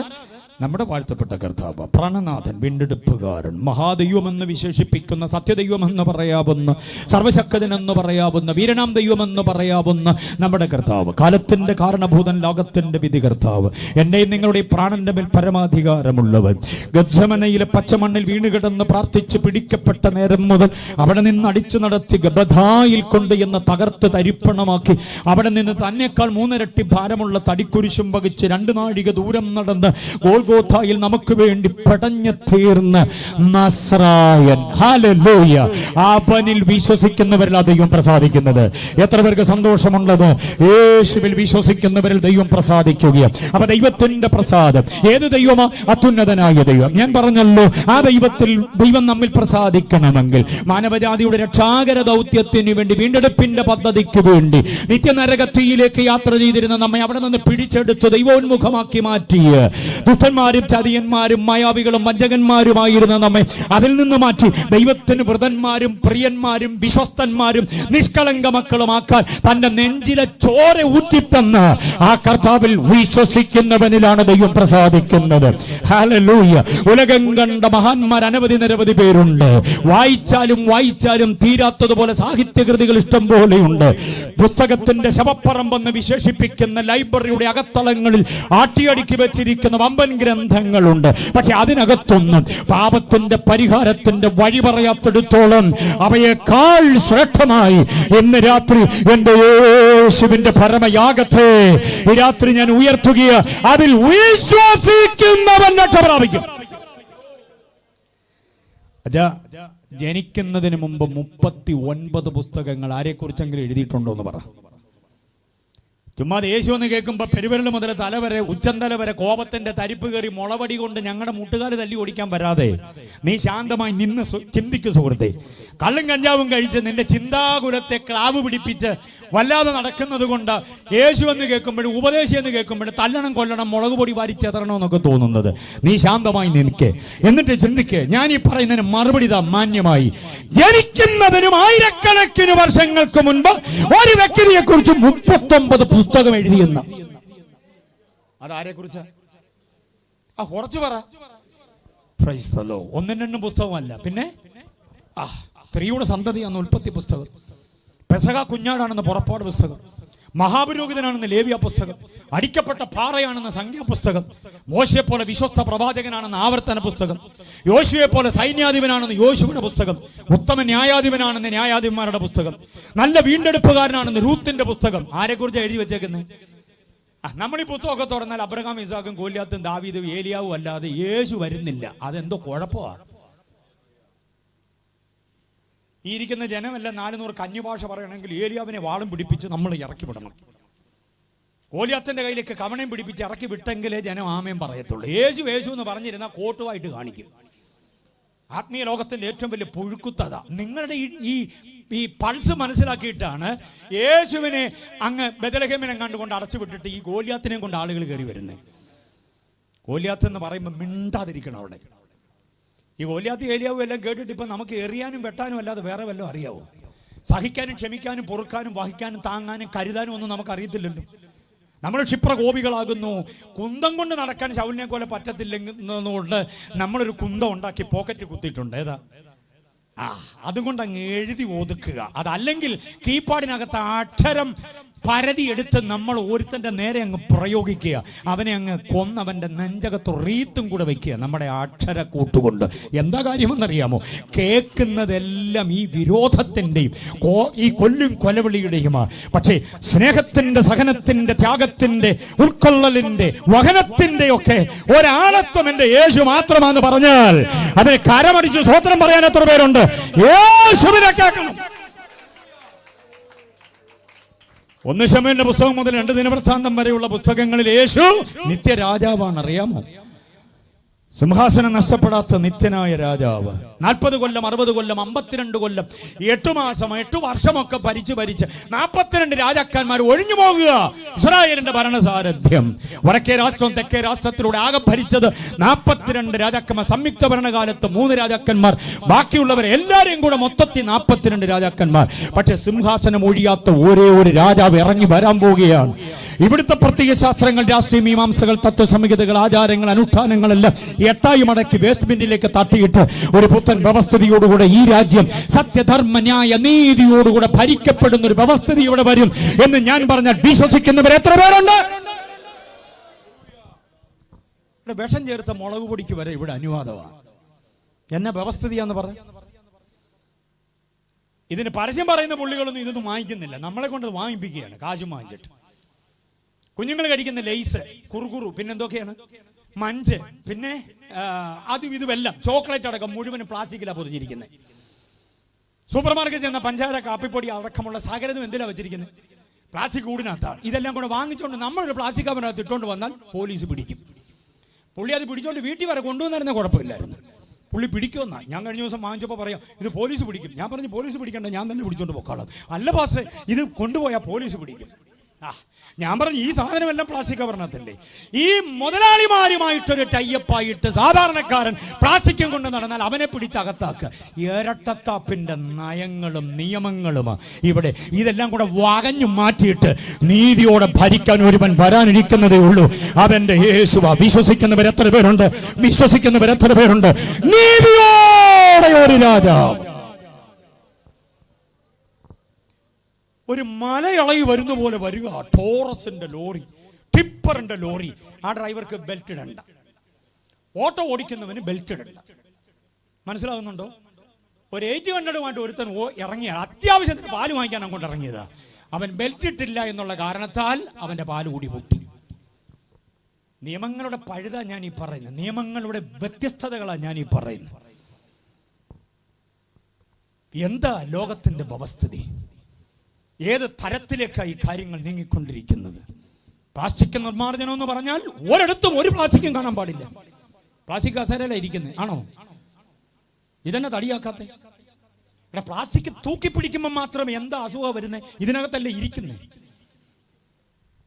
നിയമങ്ങളൊക്കെ തിരുത്തപ്പെടണം, അത് ജനക്ഷേമപരമാകണം. റിപ്പബ്ലിക് എന്നൊക്കെ പറഞ്ഞാൽ എന്തോന്നറിയാമോ? ജനക്ഷേമം.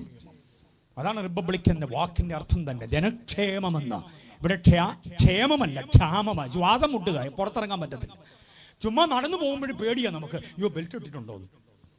നടന്നു പോകുമ്പോഴും ബെൽറ്റ് ഇട്ടില്ലെങ്കിൽ പിടിക്കപ്പെട്ടെങ്കിലോ എന്ന് വിചാരിച്ച. മനസ്സിലായില്ലേ? ആകപ്പാടെ ഒരു വല്ലാത്ത വ്യവസ്ഥിതി. ഇവിടെയാണ് എനിക്ക് പ്രത്യാശയുള്ളത്. എൻ്റെ കർത്താവ് വെളിപ്പെടാൻ നേരമായി. സകല ജനത്തിനും സത്യധർമ്മ ന്യായ നീതികളെ ഒരുമിച്ച് കോർത്തിണക്കിക്കൊണ്ടൊരു വ്യവസ്ഥിതി ഇവിടെ വരാൻ പോവുക. കൊല ചെയ്തവനും തല്ലിക്കൊന്നവനും പൊട്ടിച്ചു കളഞ്ഞവനും തകർത്തവനും കുടുംബത്തെ മുച്ചൂട് മുടിച്ചു കളഞ്ഞവനും ഒക്കെ നെഞ്ചു വിരിച്ച് നടക്കുമ്പോൾ ഒരു ദോഷം ചെയ്യാത്ത നിരപരാധി അകത്തേക്കം വലിക്കുന്ന ഗതികളിലേക്ക് കാര്യങ്ങൾ നീങ്ങുന്നു. Manorama, Mangalam, Madhyamam, Mathrubhumi, Janayugam, Thaniniram, Deepika, Janmabhumi, Dinamalar, Dinathanthi, Indian Express, the Hindu അടക്കമുള്ള സകല പത്രങ്ങളും 5:30 മണി മുതൽ നമ്മുടെ മുറ്റത്ത് പറന്ന് വീഴാറുണ്ടല്ലോ. 1-ാം പേജ് മുതൽ അവസാന പേജ് വരെ വായിക്കേ. സംഭവങ്ങളും അനിശ്ചിതാവസ്ഥകളും കൂടുന്നതല്ലാതെ കുറയുന്നില്ല. കേന്ദ്രമാര് ഭരിച്ചാലും സംസ്ഥാനമാര് ഭരിച്ചാലും ഗതികേടുകൾ തുടരുകയാണ്. കാരണം എന്താണെന്നറിയാമോ? ഇതിന്റെ അടിസ്ഥാന പ്രതി ആരെന്നറിയാമോ? ഇവിടുത്തെ പാർട്ടിക്കാരും ഇവിടുത്തെ സാധാരണക്കാരും ഒന്നുമല്ല, ഈ ലോകത്തിന്റെ ദൈവമായ പിശാച്. അവനെ അറസ്റ്റ് ചെയ്യാൻ കരുത്തുള്ള ഒരു നിയമവും ഇവിടെയില്ല. അവനെ അറസ്റ്റ് ചെയ്ത് കൂട്ടിലാക്കി 1000 കൊല്ലം റിമാൻഡ് ചെയ്യാൻ. ഇവിടെ ആകപ്പാടെ റിമാൻഡ് 14 ദിവസം, 17 ദിവസം, 1 മാസമൊക്കെ ആയിരിക്കും. പക്ഷേ 1000 കൊല്ലം ഒരു പ്രതിയെ റിമാൻഡ് ചെയ്തിട്ട് ഇവിടെ ഒരു ക്ഷേമ രാഷ്ട്രമുണ്ടാകും. എത്ര പേര് പ്രത്യാശിക്കുന്നുണ്ട് ക്ഷേമരാഷ്ട്രം? ആ രാഷ്ട്രത്തിൽ നമ്മൾ ഭരിക്കപ്പെടുകയല്ല, രാഷ്ട്രത്തിൽ അവനോട് ചേർന്ന് നമ്മൾ ഭരിക്കുകയാണ്. ഇവിടെ ബോധ്യമായവർ, പ്രത്യാശയുള്ളവരും കർത്താവിനെ സ്തുതിക്കുക. ആ പ്രത്യാശയുടെ അനുഗ്രഹീതമായ അനുഭവത്തിൽ നമ്മൾ നിലകൊള്ളുന്നത്. അങ്ങനെ ഒരു യേശുവിൽ വിശ്വസിക്കുന്നവന് എന്തോ ഉണ്ടാകുമെന്ന ദൈവപ്രസാദം ഉണ്ടാവും. വിശ്വസിക്കുന്നുണ്ടോ ആ ചിന്ത? അതുകൊണ്ടാണ് എബ്രായ ലേഖനം 11:6 പറയുന്നത്, വിശ്വാസം കൂടാതെ ആർക്കും ദൈവത്തെ കർമ്മകാണ്ഡങ്ങളിലൂടെ അല്ല, കർമ്മകാണ്ഡങ്ങളിലൂടെ അല്ല, എന്തെങ്കിലും പരിപാടി ചെയ്യുന്നതിലൂടെ, എന്തെങ്കിലും പുണ്യപ്രവൃത്തി ചെയ്യുന്നതിലൂടെയല്ല. വിശ്വസിക്കണം. ആരെ? യേശുവിനെ വിശ്വസിക്കണം. അടുത്ത ചിന്ത കേട്ടോണം. ഞാൻ ഓരോ ചിന്തകളും അടുക്കടുക്കായി പറയുന്നത് വിഷയം നിങ്ങൾക്ക് ആഴത്തിൽ മനസ്സിലാകും. യേശുവിൽ വിശ്വസിക്കണം. യേശുവിൽ വിശ്വസിച്ചെങ്കിലേ ദൈവപ്രസാദം ഉണ്ടാകുകയുള്ളൂ എന്ന് പറയാൻ കാരണം എന്താ? എൻ്റെ യേശുവിൻ്റെ ക്വാളിറ്റിയാണത്. Price the Lord. ഇനി ഞാൻ പറയുന്ന ചിന്തകൾ കേട്ടോണം. ചെങ്ങന്നൂർ നന്നായിട്ട് കേട്ടോണം. Praise the lord. ഇവിടുത്തെ പേരെന്തോന്നാണ്? പാറമേൽ പടി. അപ്പൊ പെട്ടെന്നൊന്നും ഇളകത്തില്ല, പാറയിലുള്ള പടിയല്ലേ. കേട്ടോണം. പാറയിൽ പണിത് വെച്ച കുറെ ദൈവശാസ്ത്ര ചിന്തകൾ അങ്ങോട്ട് പറയുക. കേട്ടോണം. യേശുവിൽ തന്നെ എന്നെന്താ ഇത്ര നിർബന്ധം? ദൂരെ കേൾക്കുന്ന മാന്യ സഹോദര കേട്ടോണേ, യേശുവിലും അങ്ങനെ ഒന്നില്ല, യേശുവിൽ മാത്രം വിശ്വസിക്കണം.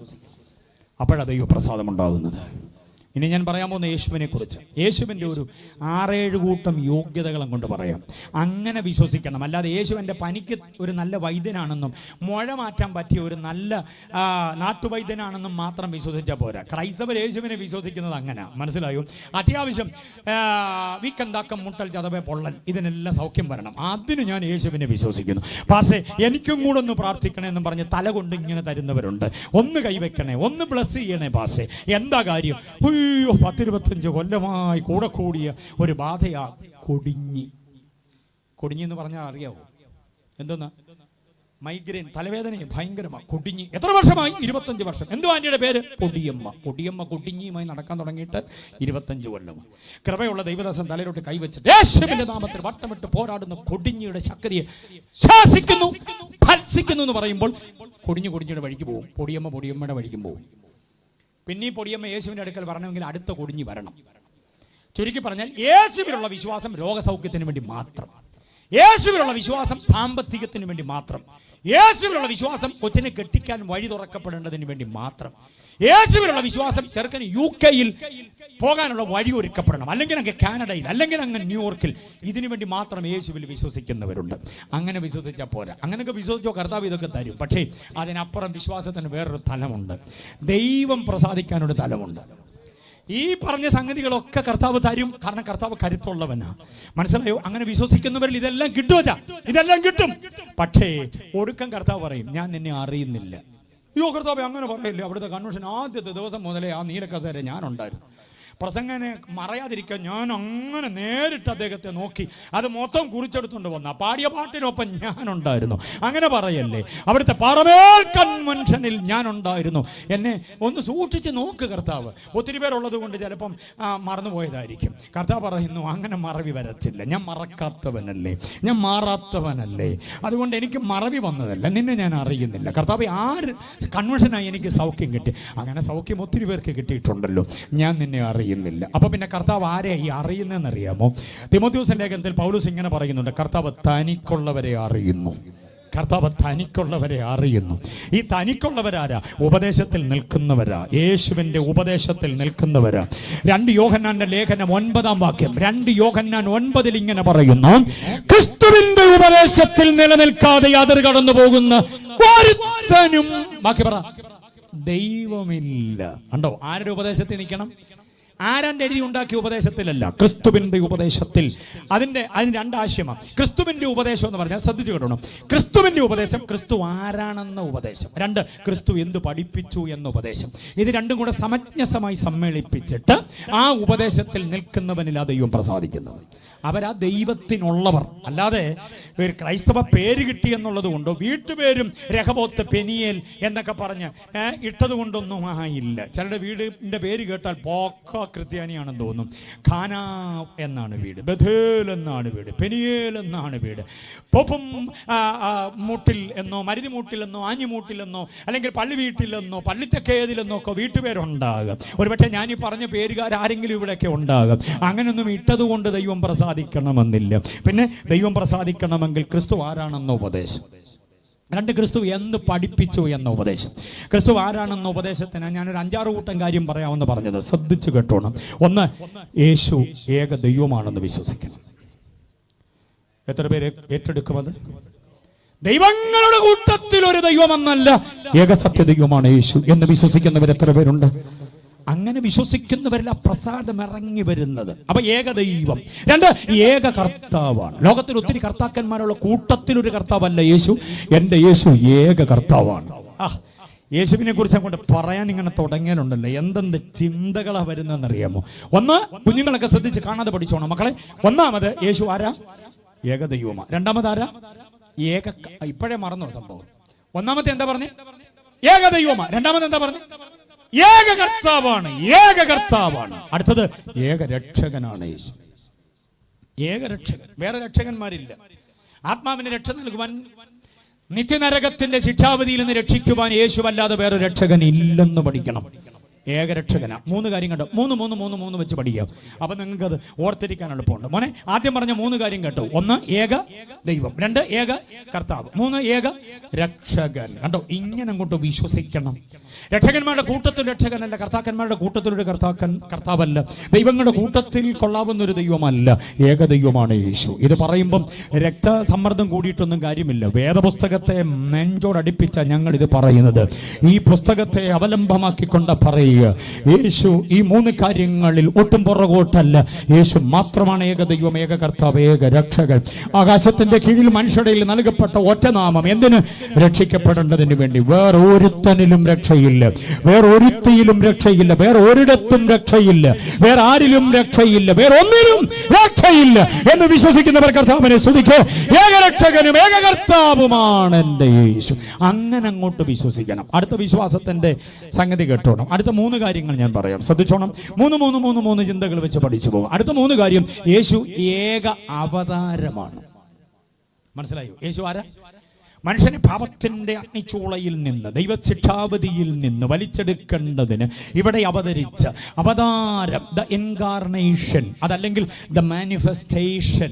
ഇൻകാർണേഷൻ എന്നും അവതാരമെന്നും കേൾക്കുമ്പോൾ ചിലർക്ക് ഒരു വല്ലാത്ത പോലെ തോന്നി. അയ്യോ, അത് നമുക്ക് പറയാൻ പറ്റുന്ന പ്രയോഗമാണെന്നും. അവതാരം എന്ന പദത്തിന്റെ അർത്ഥം നല്ലത് ചെയ്യുവാൻ ഇറങ്ങി വരിക. നല്ലത് ചെയ്യുവാൻ ഇറങ്ങി വന്ന ഒറ്റ അവതാരമേ ഉള്ളൂ, അതെന്റെ കർത്താവാണ്. തല്ലാനും കൊല്ലാനും പൊളിക്കാനും തകർക്കാനും അപകരിച്ചെടുക്കാനുമല്ല, തനിക്കുള്ളതെല്ലാം നമുക്ക് തരാൻ വേണ്ടിയാ. നമ്മുടെ പൊളിവ് മാറ്റാൻ, നമ്മുടെ ഇടിവ് മാറ്റാൻ, നമ്മെ നന്നാക്കാൻ, അരികുരച്ച് നന്നാക്കാൻ, ദൈവോന്മുഖരാക്കി മാറ്റേണ്ടതിന്, നമ്മെ അത്യുന്നതനായ ദൈവത്തോട് നിരപ്പിക്കാൻ വന്ന ഒരൊറ്റ അവതാരം ആരാന്ന് പറയാം? യേശു മാത്രമാണ്. അപ്പൊ അടുത്ത 3 കാര്യങ്ങളിൽ ഒന്നാമത്തേതാണ് ഏക അവതാരം. ഏക എന്ന പദം വിട്ടുകളയല്ലേ, ഏക അവതാരം. അവതാരമാണെന്ന് പറഞ്ഞാൽ ഒത്തിരി അവതാരങ്ങളുടെ കൂട്ടത്തിലായി പോകും എൻ്റെ യേശു. പക്ഷേ ആർഷഭാരത ഭിന്ന മത രാഷ്ട്രീയ സംസ്കാര ജാതീയ അനുഭവങ്ങൾ ധാരാളമുള്ള ഈ രാജ്യത്തിൽ ഏത് കോണിലും, അങ്ങ് ഇന്ദ്രപ്രസ്ഥത്തിലും അനന്തപുരിയിലും ഏത് തലസ്ഥാന നഗരിയിലും നിന്നുകൊണ്ട് വിളിച്ചു പറയാം. ഹിമാലയ സാനുക്കൾ വരെ കേൾക്കാൻ എൻ്റെ കണ്ടനാളത്തിന് ശബ്ദവീതിയുടെ കരുത്തുണ്ടായിരുന്നെങ്കിൽ വിളിച്ചു പറയാനും, ഈ ആർഷഭാരതത്തെ ഭരിക്കുന്ന സമസ്ത നേതൃത്വ വൃന്ദങ്ങളും കേൾക്കത്തക്ക നിലയിൽ പറയാൻ അവസരമുണ്ടെങ്കിൽ എനിക്ക് പറയാൻ ആവേശമുള്ളൊരു കാര്യം, എൻ്റെ യേശു ഏക അവതാരമാണ്. യേശു മാത്രമാണ് ഏക അവതാരം. അടുത്ത കേട്ടോണം, യേശു ഏക മധ്യസ്ഥനാണ്. എത്ര പേർക്ക് സ്തോത്രം പറയാൻ പറ്റും? ഒത്തിരി മധ്യസ്ഥന്മാരുടെ കൂട്ടത്തിൽ ഒരു മധ്യസ്ഥനല്ല, പിന്നെ ആരാ? ഏക മധ്യസ്ഥൻ. ദൈവത്തിനും മനുഷ്യർക്കും ഇടയിൽ മറുവിലയായി തന്നെത്താൻ നൽകിയ ക്രിസ്തുയേശു തന്നെ. ക്രിസ്തുയേശുവും എന്നല്ല, ക്രിസ്തുയേശു തന്നെ. സമ്മതിക്കുന്നുണ്ടോ? അത് സമ്മതിച്ചേ പറ്റൂ.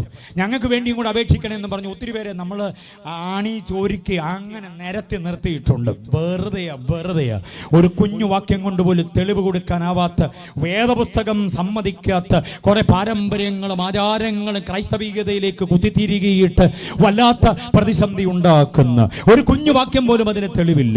ഉള്ള വാക്യത്തിന്റെ തെളിവ് യേശു മാത്രം മധ്യസ്ഥനാണെന്ന് എത്ര പേര് സമ്മതിക്കുന്നുണ്ട്?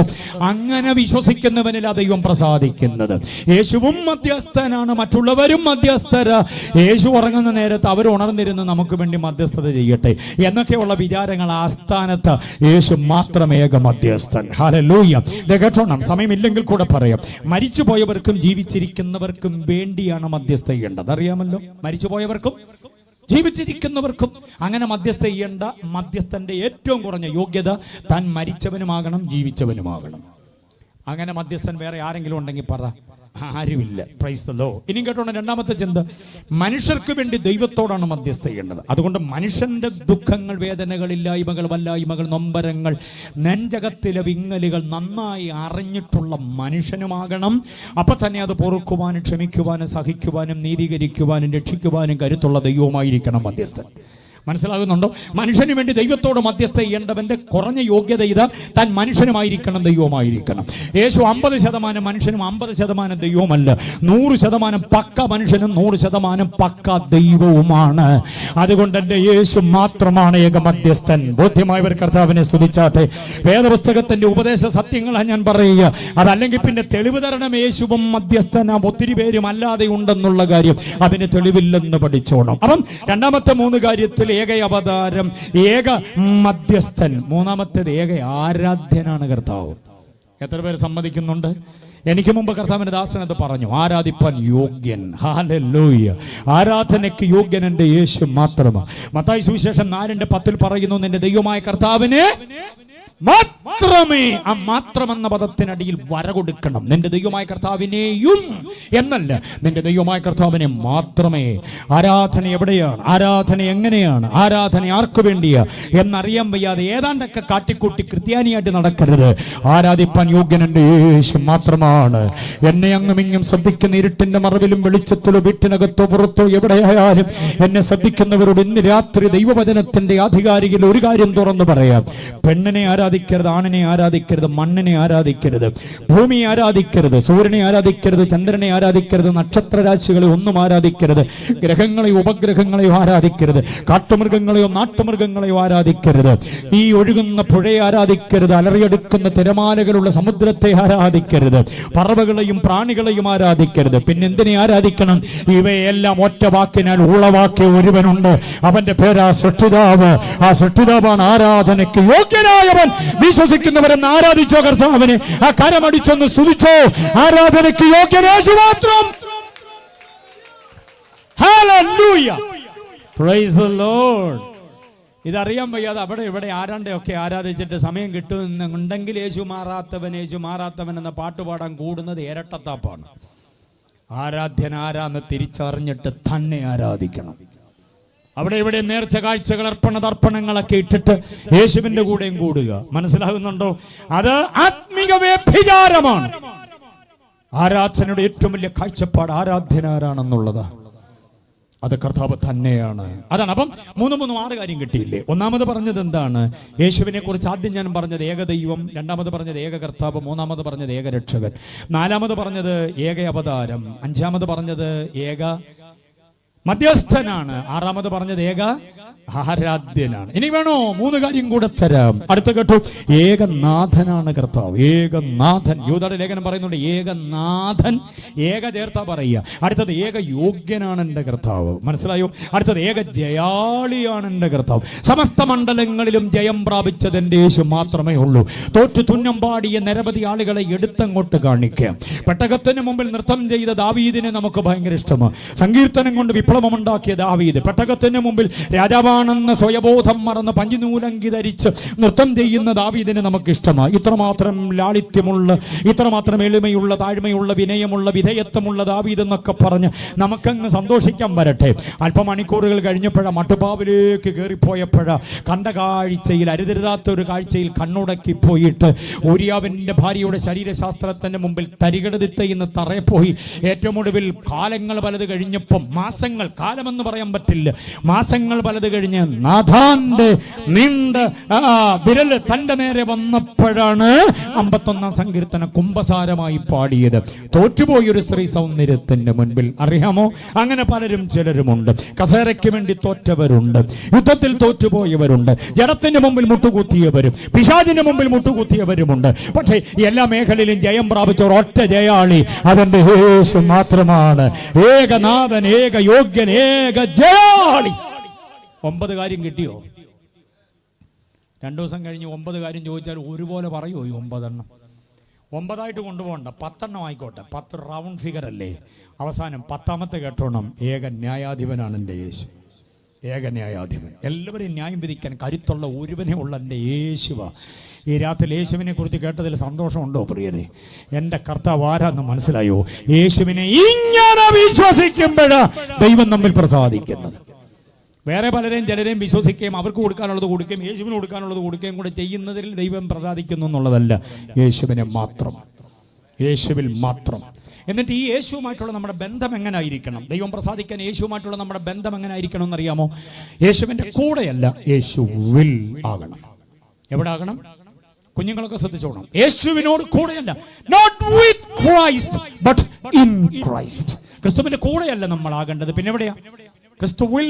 1 യോഹന്നാൻ ലേഖനം 2-ാം അധ്യായം 27-ാമത് വാക്യം, അല്ല 28-ാമത് വാക്യം. 1 യോഹന്നാൻ 2:28 അവിടെ ഇങ്ങനെ പറയാ, കുഞ്ഞുങ്ങളെ, അവന്റെ പ്രത്യക്ഷതയിൽ നമുക്ക് ധൈര്യമുണ്ടാകേണ്ടതിന്, അവന്റെ പ്രത്യക്ഷതയിൽ നമ്മൾ ലജ്ജിച്ചു പോകാതിരിക്കേണ്ടതിന് അവനിൽ വസിപ്പീൻ. ആരിൽ വസിക്കണം?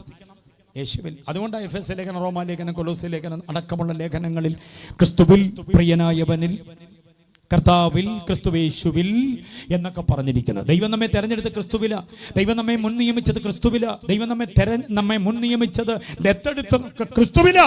മനസ്സിലാകുന്നുണ്ടോ? അപ്പൊ ക്രിസ്തുവിൽ എന്നുള്ള പ്രയോഗം, in him, in Lord, in Jesus, in Christ, in beloved, in Christ Jesus എന്ന ഇംഗ്ലീഷിലെ ഇൻ ഇൻ ഇൻ ഇൻ എന്ന പ്രയോഗം, മലയാളത്തിലെ ഇൽ ഇൽ ഇൽ ഇൽ എന്ന പ്രയോഗം എത്ര അർത്ഥസമ്പുഷ്ടമാണെന്നറിയാമോ? ക്രിസ്തുവിൽ വാസം ചെയ്യുന്നവർ. അതുകൊണ്ട് പാട്ടുകാരൻ പറയുന്നത്, ഞാനിനി അവനിലും അവനിനി എന്നിലും. ആ ആത്മലയന ബന്ധം എത്രമാത്രം ദൃഢമാണോ അതാണ് ക്രിസ്തീയ ജീവിതം. അവരിൽ അധികം പ്രസാദിക്കുന്നത്.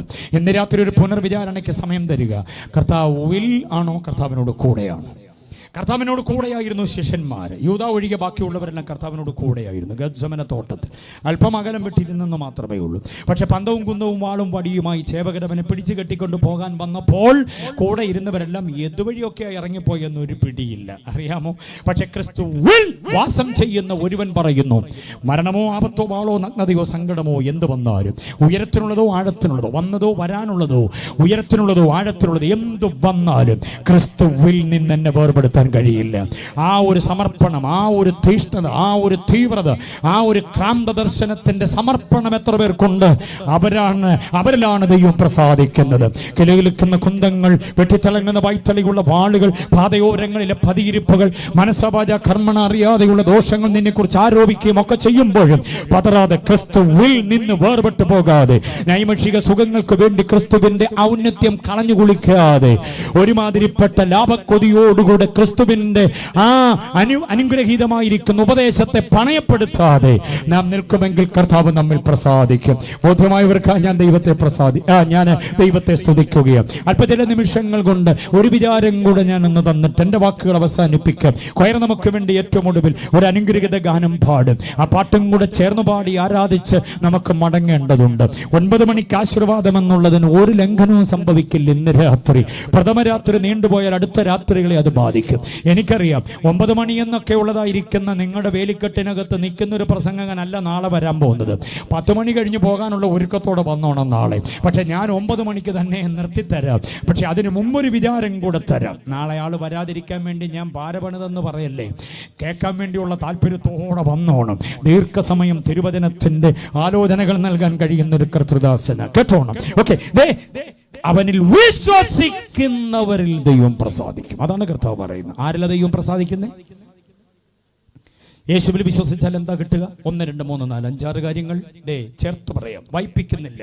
1, യേശുവിൽ വിശ്വസിക്കുന്നവന് പാപമോചനം. ഈ മുറ്റത്ത് വന്നിരിക്കുന്നവർ മാത്രം കേൾക്കേണ്ടതിന് വേണ്ടി മൈക്ക് സജ്ജമാക്കി ഞങ്ങൾക്ക് യോഗം നടത്താമെന്നുള്ളതേ ഉള്ളൂ. പക്ഷെ അങ്ങ് ദൂരെ നിൽക്കുന്ന ഞങ്ങളുടെ സഹോദരന്മാര്, ഒരുപക്ഷെ താങ്കൾ ഹൈന്ദവ മതത്തിലോ ഇസ്ലാം മതത്തിലോ ബുദ്ധമതത്തിലോ ജൈനമതത്തിലോ ഒരു മതത്തിലും അല്ലാതെയോ ഒരു നാമധേയ ക്രിസ്ത്യാനിയായിട്ടോ ഒക്കെ ആയിരിക്കാം. ഇന്ന് രാത്രി ഇനി ഞാൻ ഈ ഉപസംഹാരത്തിൽ പറയുന്നത് മറക്കാതിരിക്കണം, കേൾക്കണം. യേശുവിൽ വിശ്വസിക്കുന്നവനിലാ ദൈവം പ്രസാദിക്കുന്നെന്ന് പറയാനുള്ള അടിസ്ഥാനപരമായ ദൈവശാസ്ത്രം 1, യേശുവിൽ വിശ്വസിക്കുന്നവനാ പാപമോചനം. സ്വത്രം പറഞ്ഞില്ലല്ലോ.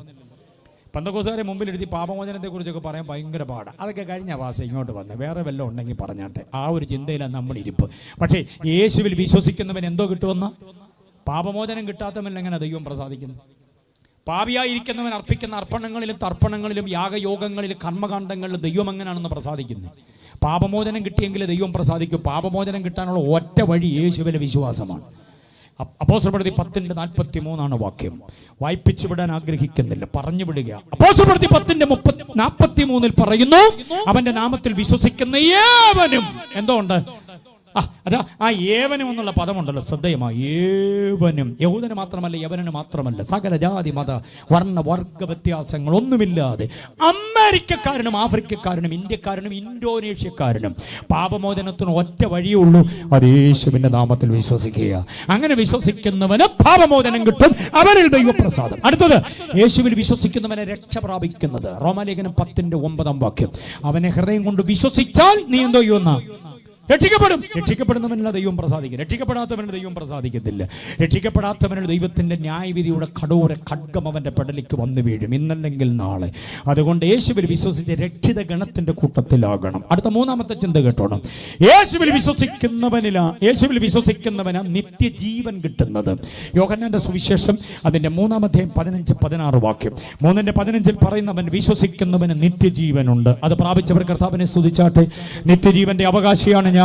സകലകാലത്തിന് മുൻപേ വാഗ്ദത്തം ചെയ്ത നിത്യജീവന്റെ അവകാശിയായി ദൈവം എന്നെ മാറ്റിയിരിക്കുന്ന ഉറപ്പുള്ളവർ ഒന്നുകൂടെ കർത്താവിനെ സ്തുതിക്ക്. ഓക്കെ, അപ്പൊ നിത്യജീവൻ യേശുവിൽ വിശ്വസിക്കുന്നവർക്ക്. അതുകൊണ്ടാണ് അവനിൽ ദൈവം പ്രസാദിക്കുന്നത്. 4ാമത്തെ ചിന്ത പറയാം. യേശുവിൽ വിശ്വസിക്കുന്നവന് നീതീകരണമുണ്ട്. റോമാലേഖനം 5-ാം അധ്യായം 1-ാം വാക്യം. വിശ്വാസത്താൽ നാം നീതീകരണം പ്രാപിക്കുന്നു. എങ്ങനെ? വിശ്വാസത്താൽ കർത്താവായ യേശുക്രിസ്തു മൂലം നമുക്ക് നീതീകരണം ലഭിച്ചിട്ട് ദൈവത്തോട് എന്തോ ഉണ്ട്? സമാധാനമുണ്ട്. വിശ്വാസത്താൽ ആണത് സാധ്യമാകുന്നത്. യേശുവിന്റെ വിശ്വാസത്താൽ ആണത് സാധ്യമാകുന്നത്. റോമാലേഖനം 5:1 വാക്യം. ഇനി വിശ്വസിക്കുന്നവരിൽ ദൈവം പ്രസാദിക്കുന്നത്. Price the Lord. ദൈവത്തിന്റെ പ്രസാദം ഇറങ്ങി വരുന്നത് ഈ പറയപ്പെട്ട വഴികളിലൂടെ നമ്മൾ വന്നു കഴിയുമ്പോൾ അത്യുന്നതനായ ദൈവത്തിന്റെ പ്രസാദം, താങ്കളുടെ നിറം നോക്കാതെ, കുലം നോക്കാതെ, വർണ്ണം നോക്കാതെ, വർഗം നോക്കാതെ, താങ്കൾ ഇതുവരെ എന്ത് ചെയ്തു എന്നുള്ളത് നോക്കാതെ, യേശുവിനെ വിശ്വസിച്ചു എന്നൊരൊറ്റ കാരണത്താൽ ദൈവം തന്റെ പ്രസാദം കൊണ്ട് നമ്മെ അനുഗ്രഹിപ്പാനിടയാകും. ആ പ്രസാദം പ്രാപിച്ചവരുടെ ഭാവി എന്താണെന്നറിയാമോ? ആ പ്രസാദം പ്രാപിച്ചവരുടെ ഭാവിയാണ് കർത്താവിന്റെ പ്രത്യക്ഷതയിൽ കർത്താവിനോടൊപ്പം സമാഗമിപ്പാനുള്ള അവസരം. കർത്താവ് കാഹളം മുഴക്കി വരും, കാഹളം മുഴങ്ങും, മരിച്ചവരക്ഷയരായി ഓർക്കും. ജീവനോടിരിക്കുന്ന നാം രൂപാന്തരപ്പെടും. ആ പുനരുദ്ധാനവും രൂപാന്തരവും കൈമോശം വരാതിരിക്കണമെങ്കിൽ യേശുവിൽ വിശ്വസിച്ച ദൈവപ്രസാദം പ്രാപിച്ചേ പറ്റുകയുള്ളൂ. നമ്മുടെ ഇടം ഇവിടെയല്ല, നമ്മുടെ തട്ടകം ഇവിടെയല്ല. കുറെ കാലത്തേക്ക് ഇവിടെ വന്നു, ഇവിടെ നിന്ന് നമ്മൾ ചേക്കേറും. എവിടെ? അവൻ ഇരിക്കുന്ന ഇടത്തേക്ക്. അതിന് കർത്താവ് എത്രയും വേഗം വരും. വാനവരവിൽ പ്രത്യക്ഷമാകും. വിശുദ്ധരായി, നിഷ്കളങ്കരായി, കുറ്റമില്ലാത്തവരായി, വേദപുസ്തകത്തിന്റെ ഉപദേശ സത്യങ്ങളിൽ നിന്ന് വ്യതിചലിക്കാതെ സനാതന സത്യങ്ങളെ നിരുപാധികം എന്ന് പറഞ്ഞാൽ അൺകണ്ടീഷണലായി, ഒരു വ്യവസ്ഥയും കൂടാതെ നിരുപാധികം ഇതിനെ അങ്ങോട്ട് ഏറ്റെടുത്തിട്ട് അടുത്ത നടപടികൾക്ക് വേണ്ടി ചുവട് വയ്ക്കുമ്പോൾ ദൈവത്തിന്റെ പ്രസാദം പെയ്തിറങ്ങും. വേദപുസ്തകത്തിന്റെ ഈ ഈ ഉപദേശ സത്യങ്ങളിലൂടെ അല്ലാതെ ദൈവമാരിലും പ്രസാദിക്കില്ല. ബോധ്യമായവർ കർത്താവിനെ സ്തുതിച്ചാട്ടെ. ഇനി കുറിവാക്യത്തിലേക്ക് വന്നേ. അവിടെ ഇങ്ങനെ വായിക്കുന്നു, ദൈവം പ്രസാദിക്കാനുള്ള പ്രവൃത്തി എന്താ? ദൈവം പ്രസാദിക്കാനുള്ള പ്രവൃത്തി യേശുവിൽ വിശ്വസിക്കുക. എന്തുകൊണ്ട് ഏത് ദൈവം പ്രസാദിക്കണം? എന്തുകൊണ്ട് യേശുവിൽ വിശ്വസിക്കണം? യേശുവിലെ വിശ്വാസത്തിന്റെ അനന്തരഫലം എന്താ എന്നിത്യാദി വസ്തുതകളെ ഏകദേശം ഈ സമയം കൊണ്ട് നിങ്ങളുടെ ഹൃദയത്തിലേക്ക് പകരാൻ കഴിഞ്ഞു എന്ന് ഞാൻ വിശ്വസിക്കുന്നു. ഈ കേട്ട വചനത്തോട് നീതി പുലർത്തി ദൈവത്തിന്റെ പരിശുദ്ധാത്മാവെന്ന നല്ല അധ്യാപകൻ ഇനിയും ഇതിന്റെ ആഴങ്ങൾ നിങ്ങൾക്ക് ബോധ്യമാക്കി തന്നിട്ട് ക്രൈസ്തവ ജീവിതം പേരിന് മാത്രം നയിക്കാതെ ആന്തരിക രമ്യത പിതാവിനോടും പുത്രനോടും പരിശുദ്ധാത്മാവിനോടും ഉണ്ടാകുകയും നമ്മൾ ഏറ്റെടുത്ത വിശ്വാസ സംഹിത നമ്മളുടെ ആത്മാവിനോടും ദേഹിയോടും ദേഹത്തോടും സ്വാധീനിക്കപ്പെടത്തക്ക നിലവാരത്തിൽ ഏറ്റെടുക്കുകയും ചെയ്യുന്നവർക്കായി ഞാൻ ദൈവത്തെ സ്തുതിക്കുകയാണ്. എല്ലാ കണ്ണുകളും അടയട്ടെ, ഹൃദയങ്ങൾ ദൈവസന്നിധിയിൽ ഏകാഗ്രമാകട്ടെ. ആത്മതപനത്തോട് അല്പസമയം ദൈവസന്നിധിയിലായിരിക്കുക. അനുഗ്രഹിക്കപ്പെട്ടതായിരിക്കുന്ന ഒരു നിമിഷം ഈ വല്ലാത്ത പാൻഡമിക് പീരീഡിൽ ഈ വീട്ടുമുറ്റത്ത് നമുക്ക് പലയിടങ്ങളിൽ ഒരുമിച്ച് കൂടാൻ ദൈവം കൃപ ചെയ്തു. ഒരു കർത്തൃദാസന്റെ ഹൃദയത്തിൽ ദൈവം കൊടുത്ത് അദ്ദേഹത്തിന്റെ കുടുംബത്തിന് അദ്ദേഹത്തിന്റെ കുഞ്ഞുങ്ങൾക്ക് ദൈവം കൊടുത്ത ആത്മിക ദർശനം ചെങ്ങന്നൂർ ടൗൺ ചർച്ച് അതിനോട് ആഭിമുഖ്യം കാട്ടി കൂടെ നിൽക്കുമ്പോൾ മനോഹരമായ യോഗമായിട്ട് അത് പരിണമിക്കാൻ കാരണമായി തീർന്നു. നല്ല ഗാനങ്ങൾ, നല്ല വചന ചിന്തകൾ, നല്ല ആത്മ സാന്നിധ്യമൊക്കെ അനുഭവിപ്പാൻ ദൈവം നമ്മോട് പിന്നെയും കരുണ ചെയ്തു. പ്രിയരെ ഒന്ന് ചിന്തിച്ചു നോക്കിക്കേ, ഇഴയെടുപ്പമുള്ള എത്ര പേരെയാണ് കൊറോണ കുത്തൊഴുക്കൽ കൊണ്ടുപോയത്. നമ്മളെ ബാക്കിയാക്കിയത് ഒരുപക്ഷെ ഇത് ഒന്നുകൂടെ കേൾക്കാൻ വേണ്ടിയായിരിക്കാം. ഇനിയെങ്കിലും ദൈവപ്രസാദമാണോ എനിക്കുള്ളത്, അതോ ദൈവത്തിന്റെ നീരസമാണോ ഞാൻ ചുമക്കുന്നത്? ഒരു തൊഴിലാളിക്കും ചുമക്കാൻ പറ്റുന്നതല്ല ദൈവത്തിന്റെ നീരസഭാരം. ദൈവത്തിന്റെ പ്രസാദമാണ് എന്നിലുള്ളത്. എന്റെ രാത്രി, എന്റെ പകൽ, എന്റെ ജീവിതാനുഭവങ്ങൾ, എന്റെ ചലനങ്ങളിൽ ദൈവം പ്രസാദിക്കുന്നു എന്ന് ഉറപ്പുള്ളവരായി നമുക്ക് മുറ്റം വിടാനിടയാകട്ടെ. ഒരു നിമിഷം എഴുന്നേറ്റ് നിൽക്കൂ ദൈവസന്നിധി.